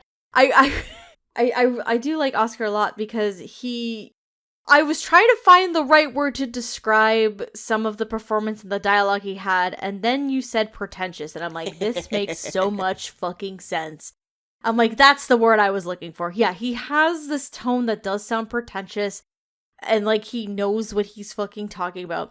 One of the funnier moments early on, Adachi goes to Suge pretty often for advice, right? Mm-hmm. And there was a moment where initially, this is before Suge gets his powers, where Adachi comes over to visit to get some advice about Kurosawa, and Suge gives this advice, and Adachi's just like, wow, that is some really good advice. This is really cool. And he's like, hey, I have some taiyaki. Do you want some? He's like, sure. And he goes to grab it, and their fingers brush, and all of a sudden, in his head, he hears Suge talk about the fact. He's like, yeah, I guess that is some good advice. I'm glad that helps, even though I'm a virgin too. Right. And then Adachi's just like, huh? Because it's by this point, Suge doesn't really believe that Adachi can read minds, by the way. Why would he? Why would he? Like, why would we believe that shit? Until it happens to you, right? So it's what... Definitely for sure, like, Suge comes off with this pretentious vibe, 100%. But then everything changes when he does get the powers and when he meets Minato. And I think I kind of want to go into Landon now, too, at this point. Please if that's do. Okay. Because I feel like I can't talk about Oscar without also talking about Landon at this stage. So it's interesting because Landon, Minato is described as this punk young kid by Suge. And he comes off as such at first, but you immediately notice that Minato actually has like this kind and gentle heart because of Suge's cat, Udon.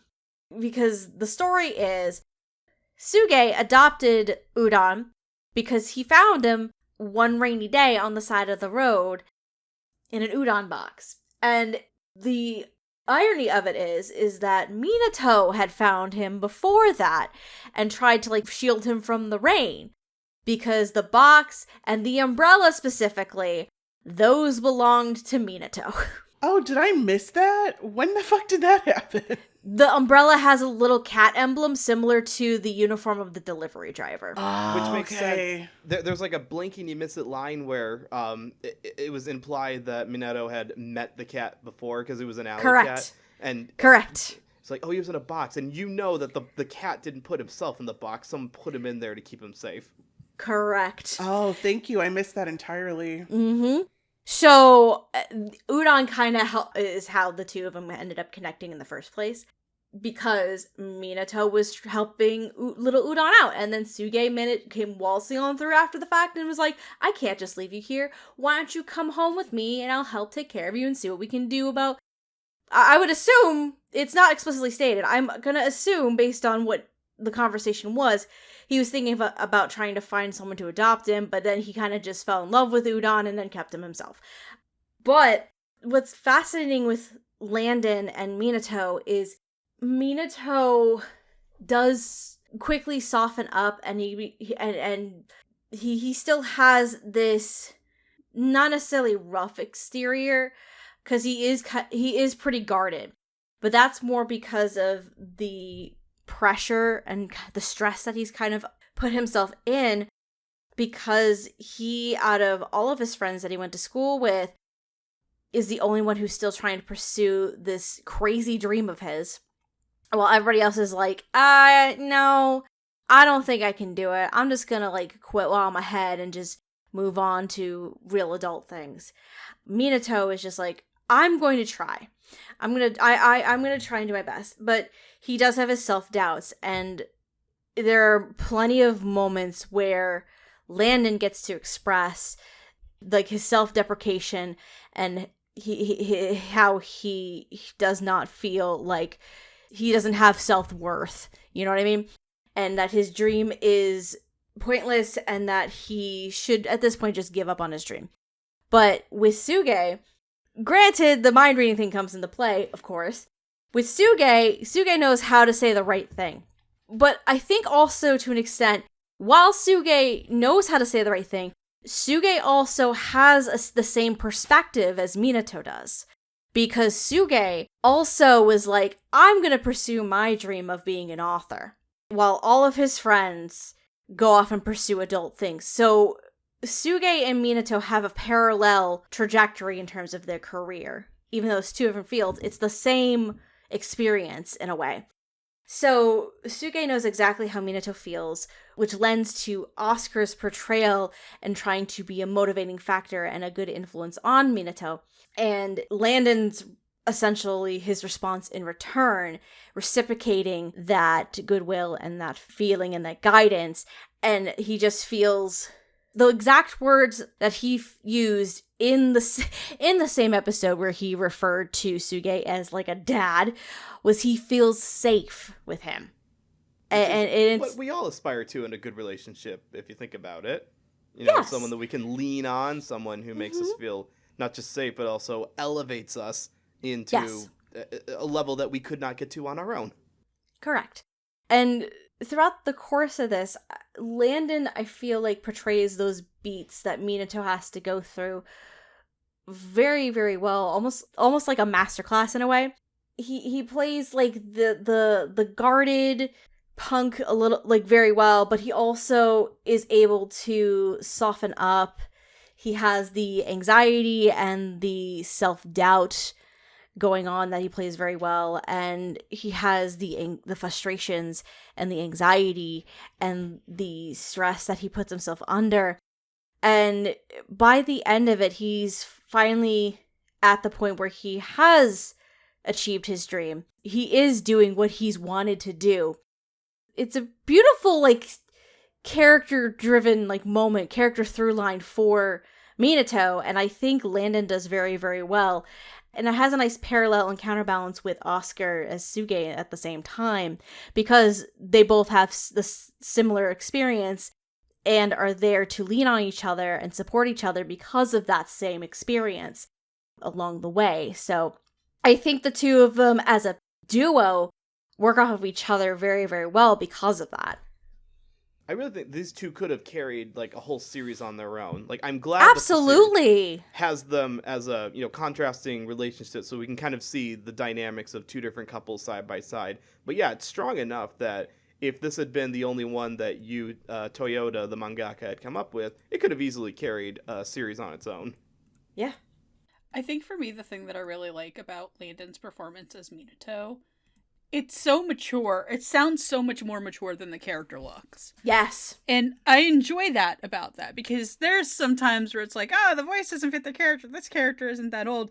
But Minato is a character that holds a lot of weight on them and on themselves, because they see themselves as this kind of abject failure for not having, join the Japanese workforce. They want to still pursue what makes them happy. They're not just a salaryman. Yes. And and you guys have made amazing points, so I'm not going to add too much on there. I think the thing that really gets me is that conversation where Minato and Suge are talking about staying with your friends. And we eventually see that his friends from college still support him. They're not jealous of him. They don't have any animosity towards him at all for this. Yeah, they don't feel like they're being left behind or anything like that. No, they chose to go the way that they did, and they respect his choice to go his way. And I liked also their kind of really first interaction that they have, where he finally tells him his name and stuff, and they're sitting and he's talking about giving up dancing, and just Landon's kind of genuine, like, kind of shock in the performance of having Suge say, well, if you really hated this, why do you still wear your shoes out? Yeah, why do you still wear your shoes out and you constantly get more shoes? Also, the delivery of when his scooter breaks down because he's run out of gas. Oh yeah, this must be God's way of telling me to stop. Yep. And Suge's like, fuck God, we do fuck this. God, we're doing it. Let's go. Where are you?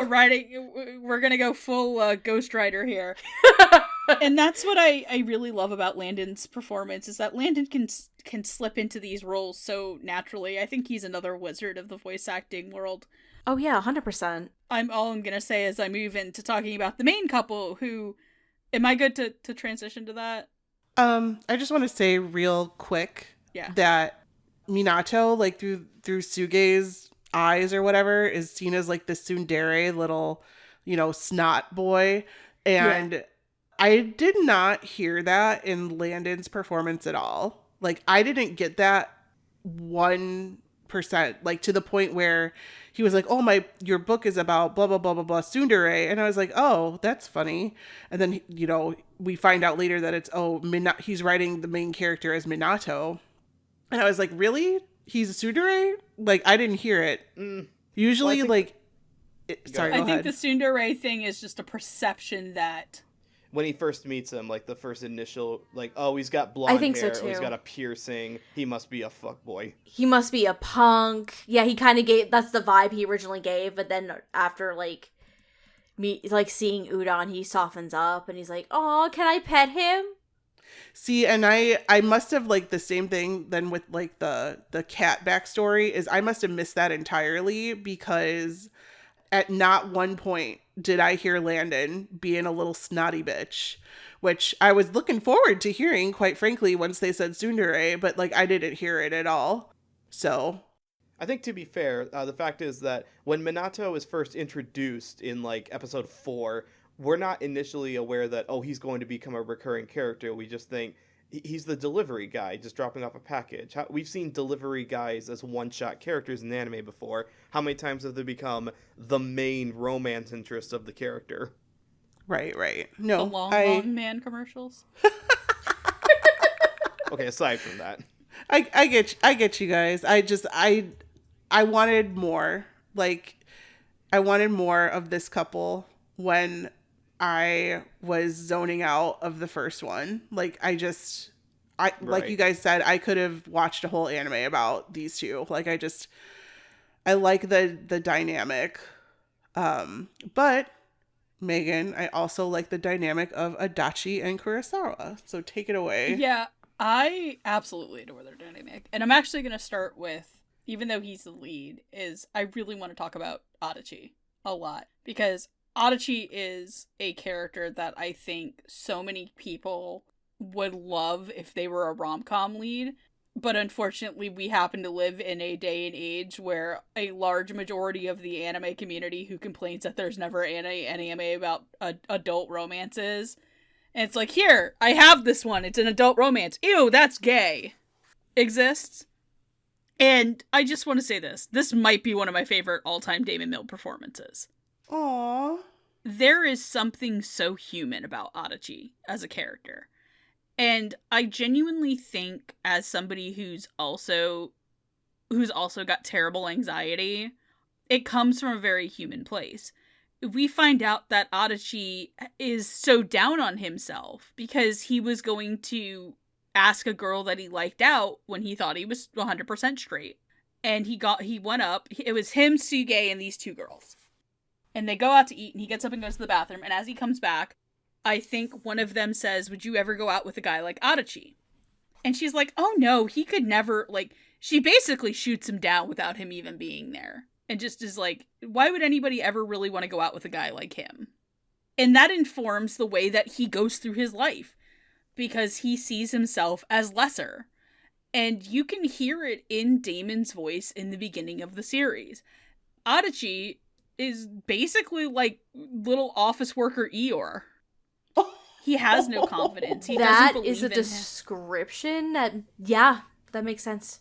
The way that Adachi speaks about himself, he doesn't see any value in him existing. The way that he's at work, he just fills the space. He believes that he is not worthy of affection, that he is just this kind of burden, and why would and it's such a shock to him that somebody like Kurosawa, who he believes is this perfect everyday salary man, he's this kind of pinnacle of ideal that I think society, especially this male-driven society, that he's hot, he's well put together, he's kind, he's good at his job, he doesn't make mistakes, he's this perfect paragon of a man, but inside he is thinking fantasies not about women. He's not a womanizer. He only has feelings for Adachi, and he's jealous and imperfect, and he doesn't always say what he means. But one of the things that really gets me, and this is where you kind of start seeing and hearing Damon's performance pick up a bit more confidence, is that there is a part where they're talking and Kurosawa mentions that he should have more confidence in his abilities. And he kind of downplays it. And he says something to Adachi is like, well, if I believe in you, would you believe in yourself? And that kind of really starts to be where Damon, you start seeing the kind of small inclinations in his voice as Adachi is getting more confident in himself. And now I want to bring this back to Fujisaki. And this is probably my favorite thing that happens in the show. He starts freaking out Adachi starts thinking that Fujisaki likes him. But at the same time, this is right around when Kurosawa finally confesses to him and says, I love you. I am in love with you openly. It's not in his mind. He's not beating around the bush anymore. He finally just says it because he's jealous of Fujisaki. And I'll get to that when we talk about Dio's performance as Kurosawa. Adachi doesn't immediately respond, and the next day spends time with Fujisaki going over all these mistakes in the paperwork. And just the struggle that Damon's able to pull off of Adachi thinking in his mind all these things. And it feels like it comes from the heart with the performance. Like, there's such a level of sincerity and genuineness that can't be really faked. And I think in a lesser dub, they would have made this, like, really campy. And in a lesser series, I feel like this would also be treated as very campy, too. He has a genuine crisis of faith of, am I 100% in love with Kurosawa? Or am I in love with the attention that I'm getting for the first time? Because this is somebody who, for some reason, believes that they are attractive, they want to be around them constantly, and they have sexual feelings for him. They see Adachi as a viable partner. This is somebody that wants to be with him, enjoys time with him, that isn't his friend Suge, because at this point, the only other people we've ever seen Adachi really hang out with and be comfortable with is Suge and kind of Rokaku. Those are the only people we've seen him be genuinely comfortable with. And by comfortable with Rokaku, I mean, like, he's not freaking out about the idea that Rokaku wants to stick his dick in him. And that moment where he finally realizes, no, I am genuinely in love back with this person, because despite the person that I am, anxiety and all, that I am too much of a coward to admit these things and to finally be open with him, he still wants to be with me. And it kind of starts them onto this progression of becoming a couple, and, you know, they're obviously hiding from everybody else because it's a workplace romance, and they're dealing with the growing pains of that. But because they have become, he starts getting more confident. It's just such a beautiful performance, and I don't want to ramble like for a half hour about how much I think Adachi is such a great fucking lead character, and probably like one of my favorite rom-com leads, and a lot of it is because Damon's performance makes it so approachable and so human, in turn with not only Macy's writing, but the original writing of the manga, because I think the mangaka, there's a lot of really nice things I would like to say about her when we get to final thoughts. But I want to open it up for everybody else because I know I've been rambling because I am very passionate about this little Blorbo. This is a Blorbo. He is a sweet, sweet child of mine. If they make figures of him or an android of this little gay bitch, I want 10 of him. I love this character. I mean, just to piggyback off that, to try to lead that into a discussion, because that's a good analysis of the short anxiety that a lot of people can probably feel, not just about romantic situations, but just maintaining a job in an adult work environment, just, you know, post-collegiate, keeping it together. That's something I'm sure we can all relate to. But the thing I want to give a lot of props to on the dub side specifically is the total sincerity by which it is played on all sides. There's a few gags here and there, like just some, you know, lighthearted jokes by the characters, but for the most part, it is taken 100% seriously, and that takes serious recommendations, because it's refreshing to see that not played as a joke, that this relationship is one that develops as naturally as you can in a workplace environment between two 30-year-olds of the same gender, and comes away being really sweet and adorable. And yeah, both Dio's Kurosawa and Damon's Adachi are good contrasts off each other because they don't sound exactly the same to each other. They work off each other with pretty good chemistry, and they embody both the strengths and the weaknesses of the characters themselves vocally. Man, I didn't think Cherry Magic was going to turn this serious, but here we are. And I'm not mad about it. I'm actually excited about it. I will make I'm just here now. Yeah, I will make my rate the kissing noises discussion in about 2 minutes, because I have to. I can't not do it. But no, I think Damon's performance here is just stellar. Like, we have all known that he's been a voice acting wizard for years and years and years. We know this. It is a thing. This register that he speaks in while voicing Adachi is like, I don't want to say it's like his normal voice, but it's definitely not like the character voice that I think of when I think of like Douglas Bullitt or the coach from Yuri on Ice. You know, it's the completely like more natural tone of voice. And because he's using it, he's able to express all these different emotions much more easily than if he'd, you know, be putting on a character voice, which loved 1000%. I want to talk about Dio for a second, just because, hello. Is it me you're looking for? Because I know it's not, but I'm just saying that there were parts in this when Kurosawa was talking and my fucking stomach dropped down to my toes. And I know. I'm sorry, y'all. Fujisaki, it is a thing. Like, I love it when like people that I don't personally hear a lot. Like, I don't think I've ever heard anything from Dio Brando. Me neither. No. Me neither. Dio Brando, not Brando. My bad. I closed the window. They have the first thing that they showed up in was in like Spy Family. Maybe. I don't actually know when this character shows up, because they might actually be I think it's newer. like the newest season of Spy Family, if I'm correct. Yeah, they just showed up. Okay, I haven't gotten to season 3 yet. But no, like, I the things haven't that they showed up in were, like, Dead Mount Deathplay Nope. and, like, a smaller character in Freerun. Nope. And then they've been in Demon Lord 2099 and Cleavitis. Nope. So nothing.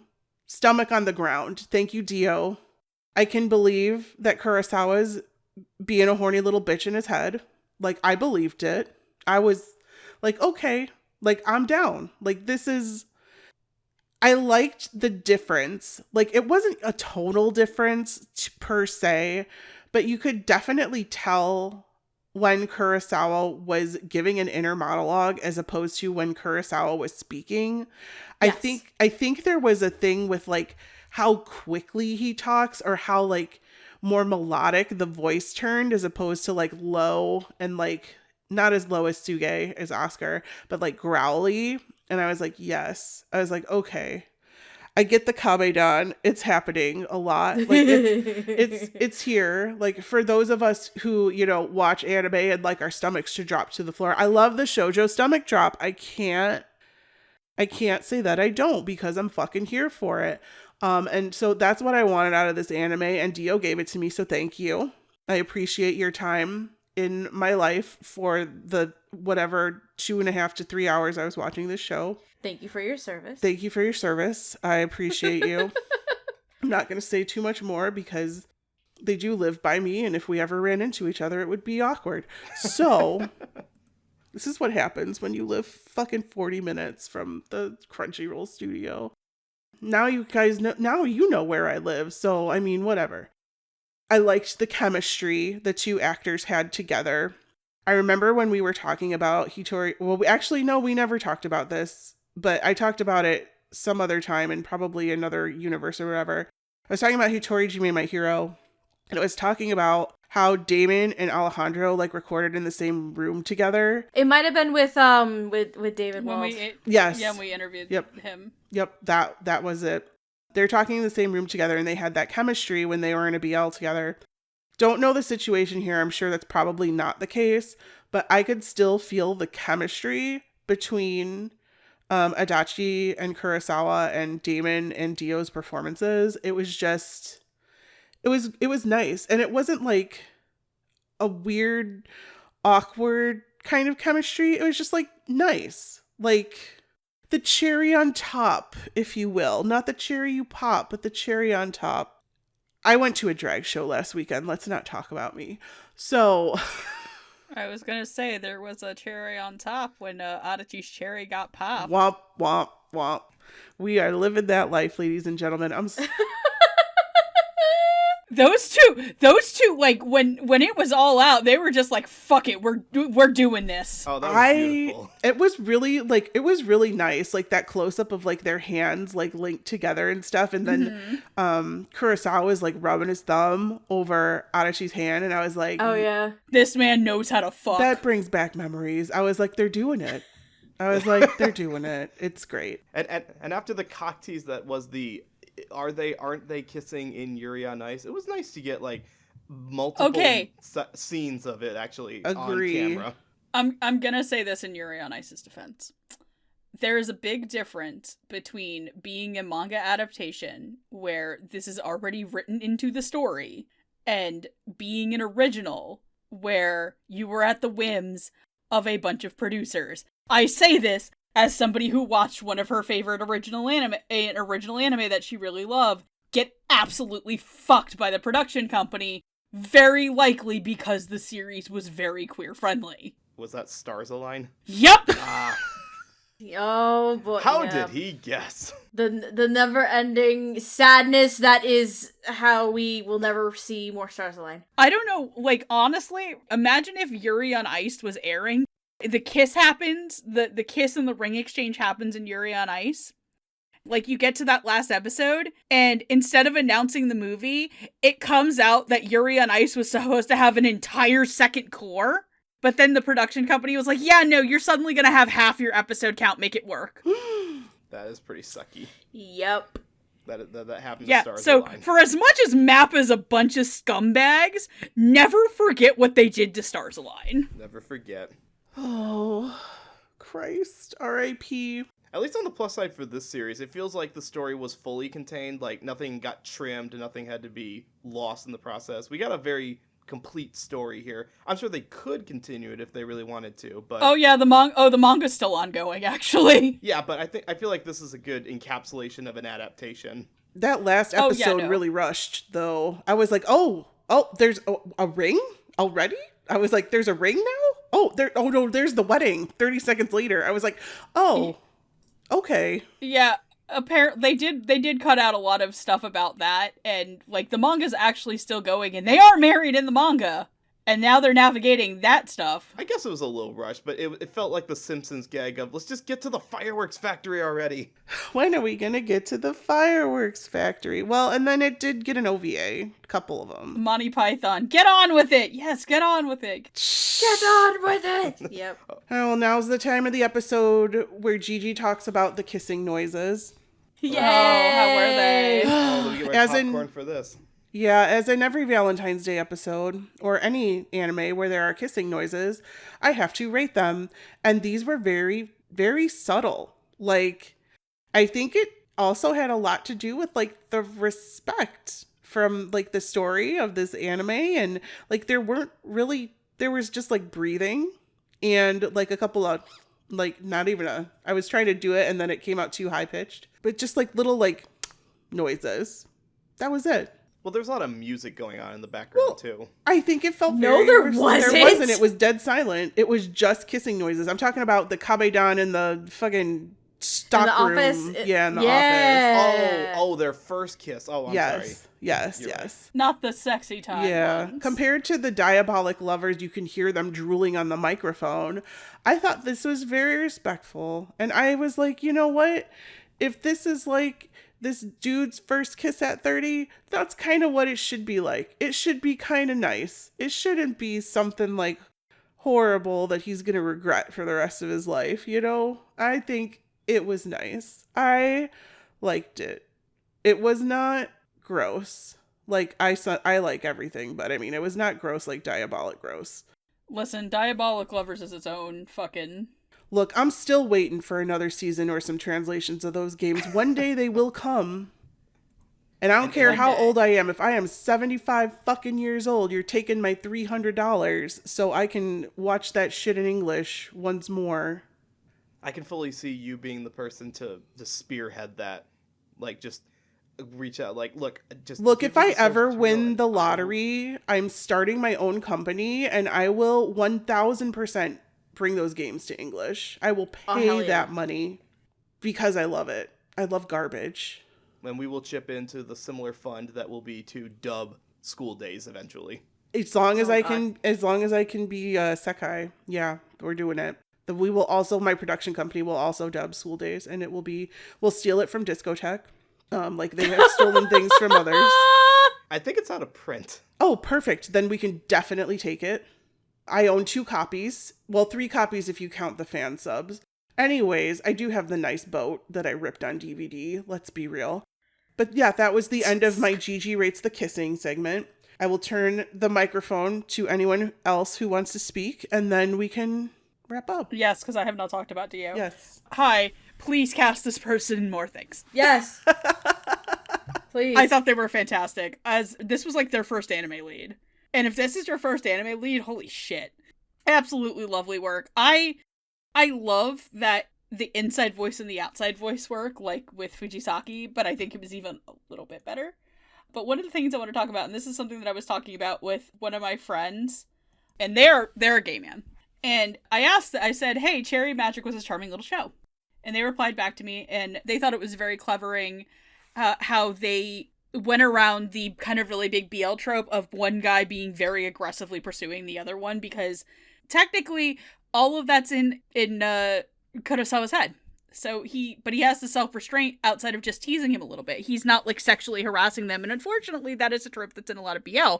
And I think that's kind of what turns a lot of people off from BL, they say, as they allow it in heterosexual romance shows. But I think the thing that really gets me is when it's like Kurosawa said, he is also kind of like a kicked, dejected puppy at times. And I love Dio's tone when Kurosawa gets to be kind of this dejected puppy, like when the helicopter date goes wrong, to which, holy shit, if he's taking you on a helicopter for the first date, girl. That cherry be popped. That's not something you do with just friends. The cherry is popped and the bussy is open. You can take a ride on his rocket ship after that. Yep. I am so genuinely impressed by Dio's performance that they went into this and they were like, made it their own. They stood toe to toe with a lot of veterans and they knocked it out of the park. Like I said, if I had watched this W's time, Dio would have gotten a Voice Actor to Watch award. I don't think I can add to what's already been said. And I genuinely like that the idea in this series that the most pristine, like, masculine pinnacle of man, like the pinnacle of like heterosexual romance, is a gay man. And it's not like he's just gay for Adachi. Like, this man is gay. That's one of the things I want to compliment this show on. When he is talking about going on dates, and you hear the monologue about him going on dates from his mind, he talks about how going on dates with women were going through the motions. He set dates up to what they would enjoy, not what he would enjoy with them. Like, he would do all the research, all this stuff, yeah. But it's, again, because that was what was expected of him. And I think it's a very interesting thing about the character that this couple comes together where Adachi is this kind of, they're both kind of the opposite end of the spectrum, obviously, but also just the way socially, like sociology-wise they are, is that a guy like Adachi should be with this meek. That's one of the things that's in Kurosawa's mind when he thinks Fujisaki's going to steal him. It's like, if he was with Fujisaki, no one would say anything because they look like they are made for each other. And it's expected that Adachi be this handsome, that Kurosawa be this handsome prince that's always picking up things and he's beautiful all the time. He's going to get with someone beautiful and he's going to be perfect. But he falls for such an imperfect person in Adachi who doesn't believe that he is capable of being loved. And in turn, Adachi becomes more confident because Kurosawa believes in him to the point that he is able to reciprocate the love that Kurosawa needs back. Because Kurosawa has never had somebody really take care of him emotionally. He has always been expected to take care of everything and be perfect. Anyway, I love this show. Please watch Cherry Magic. I don't have a ton to really add for Damon and Dio, so I will try and be relatively brief. I will say the dynamic between Damon and Dio I really enjoyed a lot, frankly, because the two of them each have their own insecurities, right? You have Adachi, who has zero confidence, who doesn't really believe in himself and anything he does and doesn't think he's worthy of love. And then you have Kurosawa, who is this pretty boy, and that's all anyone ever sees him as, typically. So he has to work twice as hard to break that stereotype and break that vision of how people perceive him.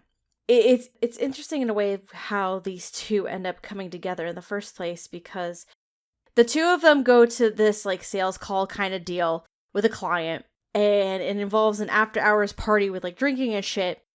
And the president, the female president, she's trying to get the boys drunk and also potentially try to see if Kurosawa would sleep with her, first of all.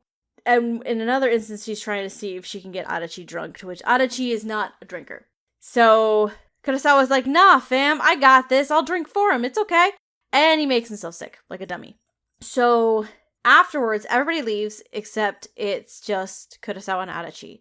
And that's a moment where Kurosawa, in his tipsy drunk phase, is just like, I probably look like an ass and feel like an idiot. And Adachi's just like, no. It's like, I see how hard you're working. I see what you're doing. And you did this only to help cover my ass. And I think the words that he said is something to the effect of, I always thought that you were this handsome guy who was always perfect in every way, but tonight I think kind of broke that illusion. And that was the first time that someone actually saw Kurosawa for who he is. And it's interesting because later on, when Adachi finally tells Kurosawa that, hey, I actually can read minds and I've been able to read your mind for months, he has to make sure he clarifies that Adachi actually couldn't read his mind that night when he initially said those words to him. Which means that what Kurosawa feels for Adachi is genuine. It's not something that, hey, he read my mind, so he's just saying the right thing. So the dynamic between that Damon and Dio gets to set up and go through throughout the whole course of this is they become each other's confidant in each other's safe place, and it just becomes this really, really nice balance to each other.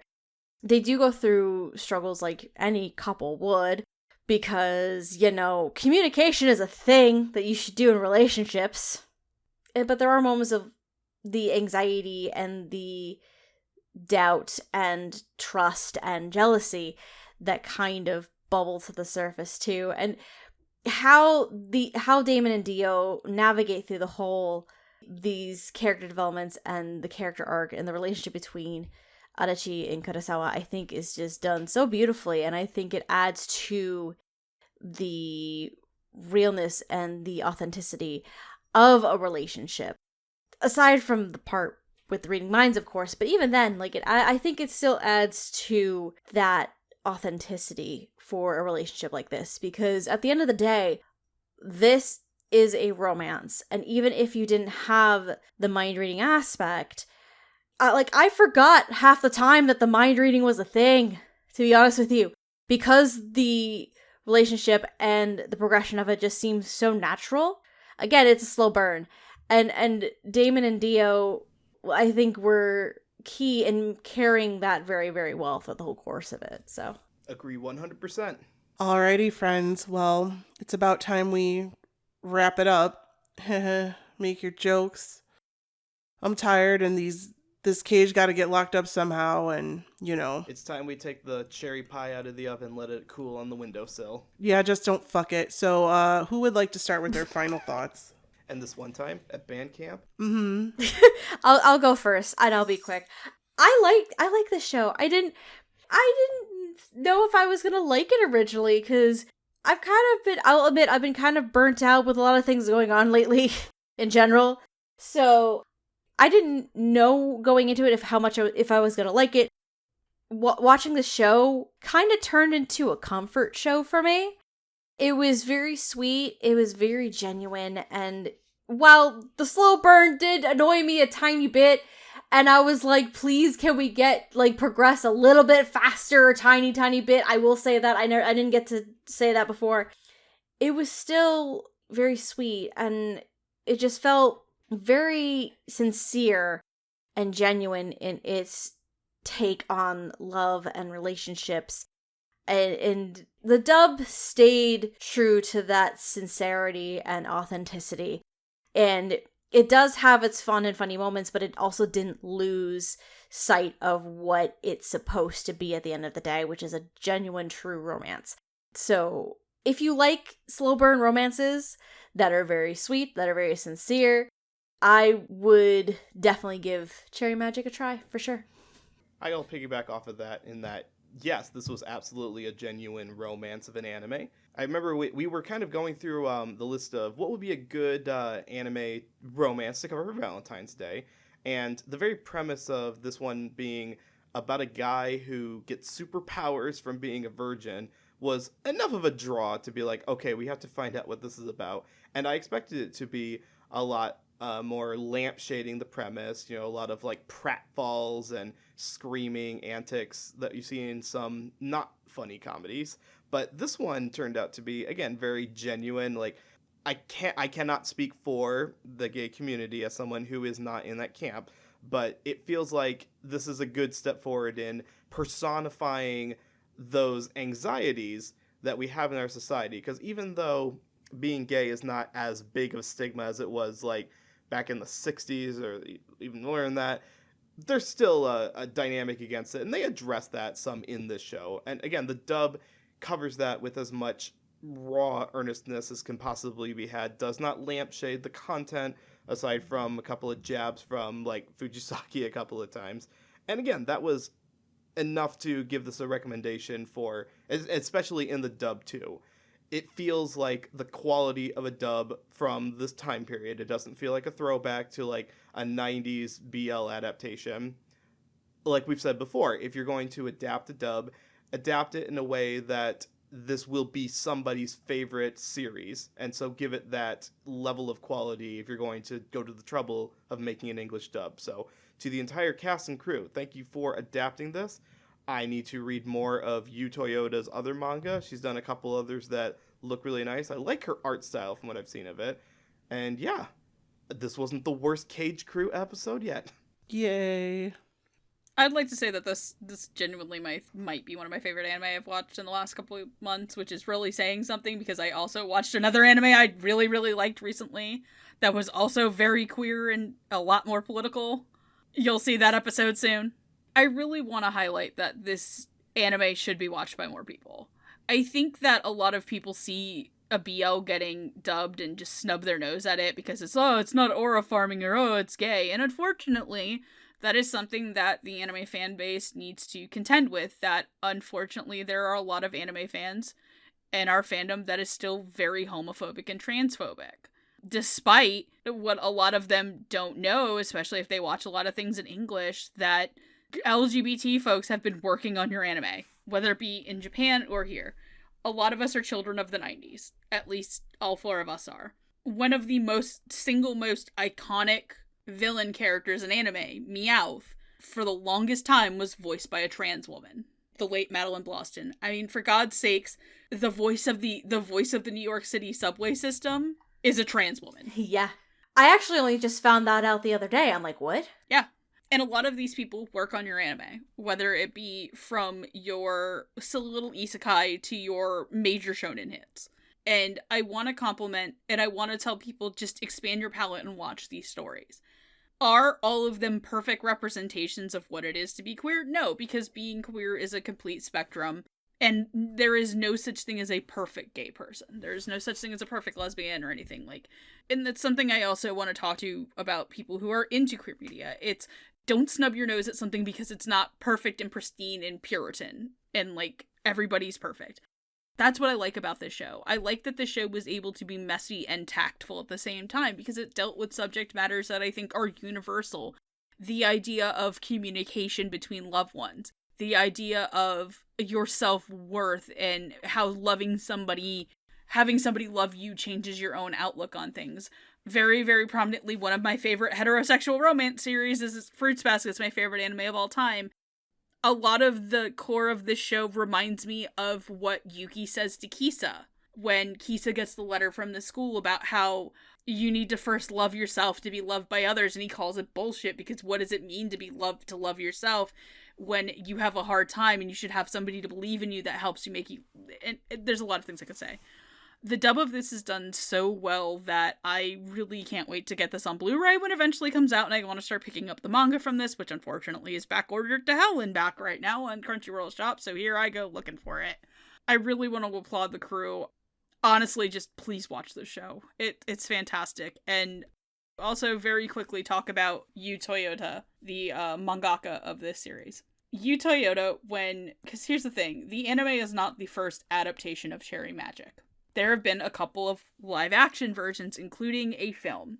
Yu Toyota, when this was back in about 3 years ago, in 2022, the vintage year of 2022, Yu Toyota donated a portion of the film right / adaptation fee for the Marriage for All Japan, which advocates for same-sex marriage in Japan because it is not nationally recognized, I believe. Surprise! Same-sex marriage the ban in Japan is still constitutional. I believe in certain areas it's allowed, but it's still not recognized in Japan.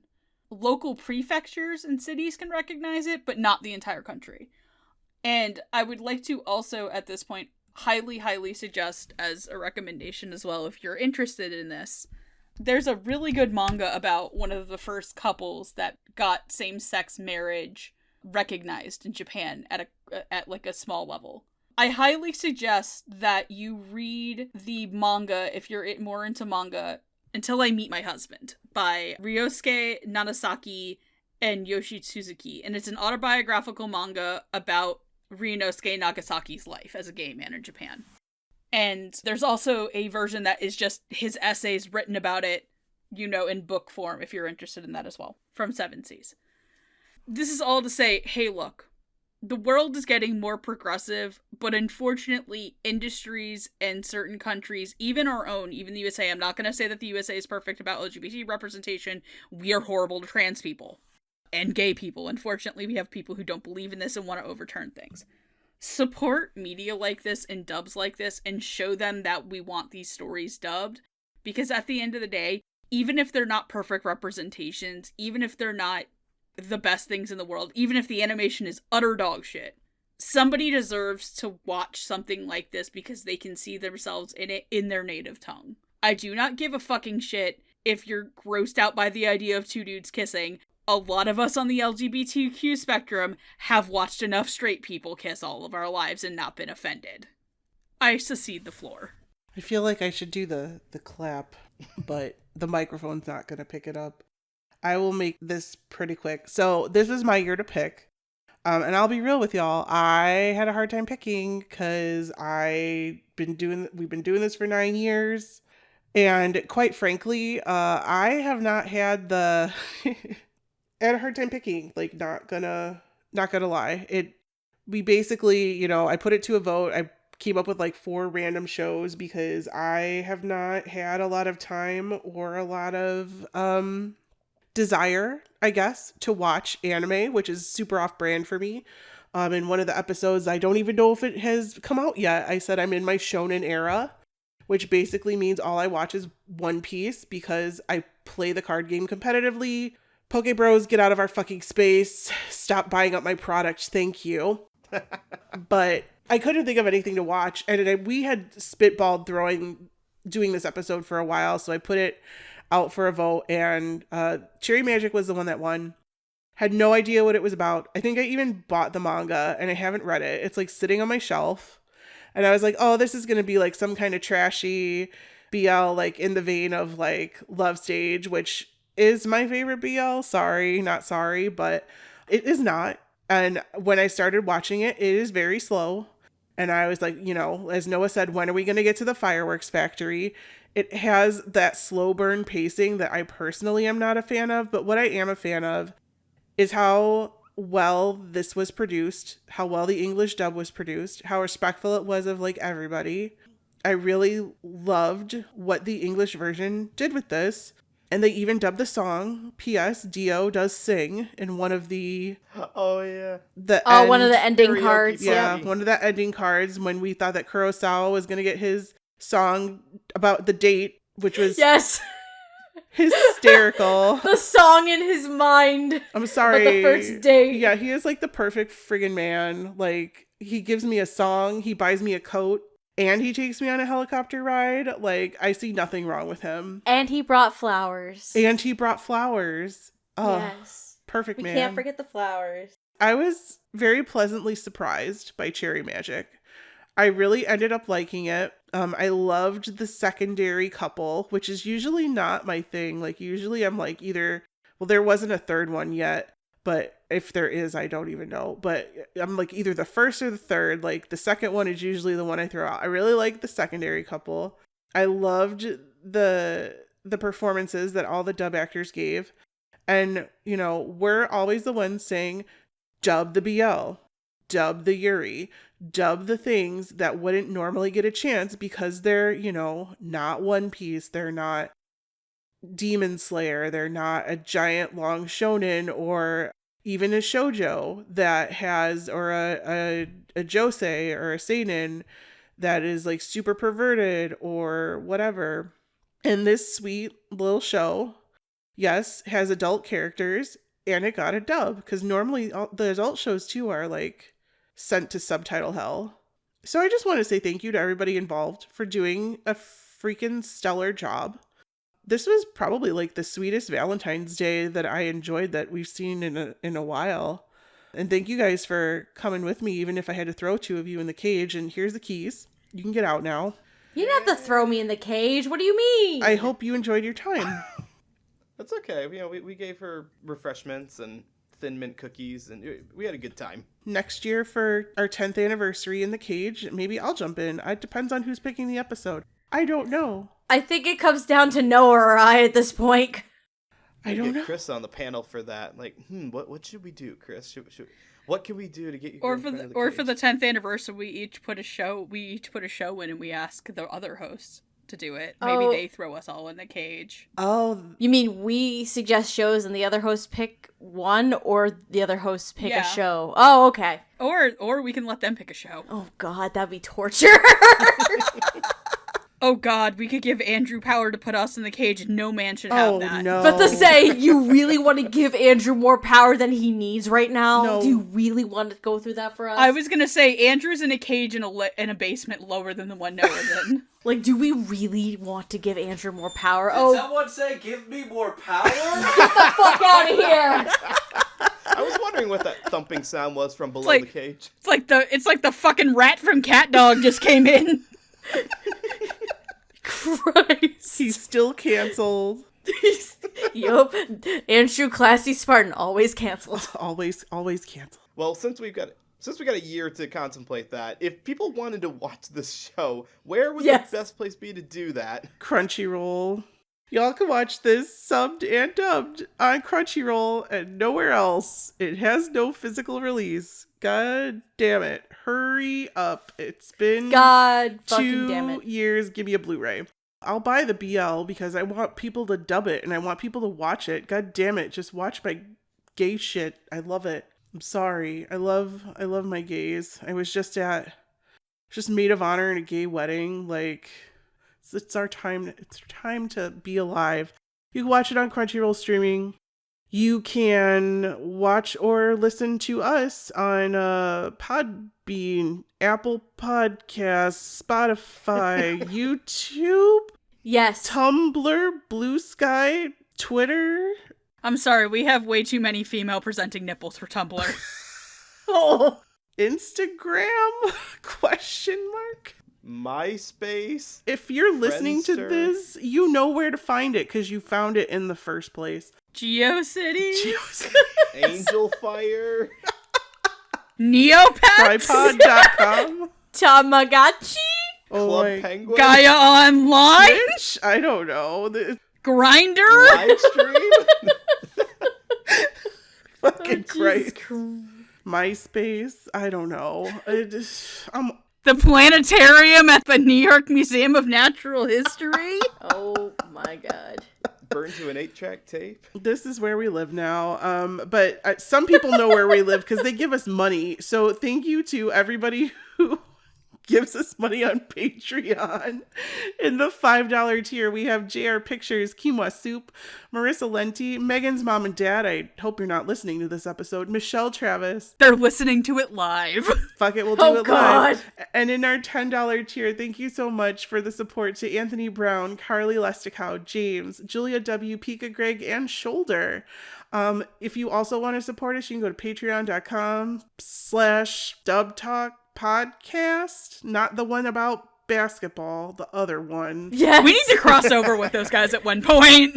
Right? Oh my God. Oh my. Dear Dub Talk, the one about the Golden State Warriors, would you like to cross over? Screwing Would you up like our to do a SEO. crossover? Oh, we could do Kuroko's basketball with them. Yay. Hey man, I respect Steph Curry's They're game. called Dubs Talk. I like Steve. They're called Dubs Talk, by the way, plural. Yeah, but when you search for us on YouTube, it always pops up. They them come up first. Yeah, but if you search on Google, we come up first. Oh, well, so, there hey. you go. I'm just saying, listen, I respect Steve Kerr, and I respect the Golden State Warriors. Would you like to cross over? This would be a great promo for the upcoming GOAT movie that Stephen Curry has co-produced. Oh my god. Oh yeah, we can talk about the GOAT movie. It's dubbed in English. That's gonna have a dub. Yeah, exactly. Perfect. It's got voice Perfecto acting. Patronum. Yay. And we also have a Ko-fi if you would like to give a one-time donation. I'm not saying give us money because I don't get any, but I'm sure stuff gets done. Fund my Uma Musume I'm addiction. sure something good gets done with that money, but it's not paying my rent. It's okay. I have a boyfriend for that. And he holds my hand sometimes too when we make cookies. So where can everybody find you guys? Steph, what are you up to lately?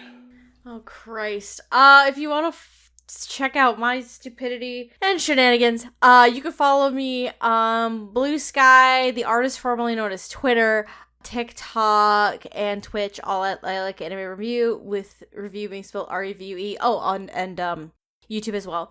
And if you want to see more shenanigans, I do live streams. I do live streams on Twitch on Tuesday, Thursday nights, and Sunday afternoon-ish. As at the time of this recording, I'm currently playing the third and final game for now of the Eye of the Somnium Files trilogy. We are currently playing, Andrew and I actually are playing Eye of the Somnium Files Nirvana Initiative. I'm also rotating every other Sunday between Pokemon Legends ZA and Danganronpa Trigger Happy Havoc. And then my Tuesday nights are whatever the fuck I feel like. Hi, I'm Megan. You can follow me on Blue Sky, and Blue Sky only at Quinura2, where I shitpost and post about my Final Fantasy XIV characters a lot. I also am hopelessly addicted to Uma Musume. Please, if you donate to Ko-fi, specify to Steph you would like to buy me pulls in Uma Musume. Oh my god. Help my horse gambling addiction. Christ. I just got Fine Motion. She's the best. She's an Irish princess. Yeah, that's what I do. Maybe I'll stream again soon. I do kind of want to play Infinite Fusion on stream for people who've never seen Infinite Fusion, because it's one of my favorite Pokemon ROM hacks. Also, I bought Steph and Andrew 2 games for Christmas, and only one of them they can play on stream because the other one has too much penis. What did you buy them? Oh, Baldur's Gate 3 and 13 Sentinels. Which one has the penis? Oh, Gigi, there's a penis slider in Baldur's Gate 3. Yes. Oh. I haven't even tried Baldur's Gate yet. I'm not gonna lie, Gigi, Astari in Baldur's Gate 3 was a man made for you. Okay, I will take your word I for see. it. I haven't even played Baldur's Gate 3, but what I've seen of it, clips, yep. He's a slutty little vampire. There you go. Excellent. Mr. Noah Clue, I let you out of the cage. Please tell people where they can find you before I lock you back in again.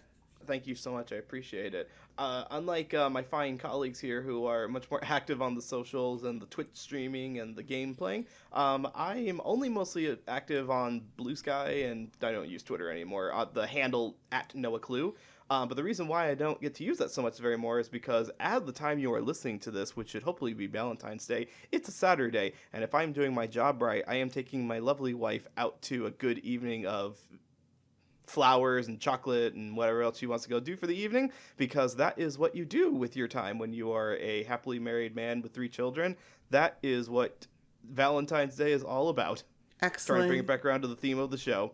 I'm sorry I don't get to rep the gay representation from the characters of the show. I will be part of the filthy heteros for the day. I apologize. You're not a filthy hetero, you're a staunch ally. Aw, thank you. Welcome. There's a difference. It is a place to be. It is a place where I am also. Hello, my name is Gigi. I'm trying to erase myself from the internet, but if you would really like to find me, I still post on Twitter, and I have a Blue Sky account. They're both at Anime Palooza, and I barely post on either one of them, but I'm trying, because my New Year's resolution this year was to not be so isolating, because all I do is work and diamond paint.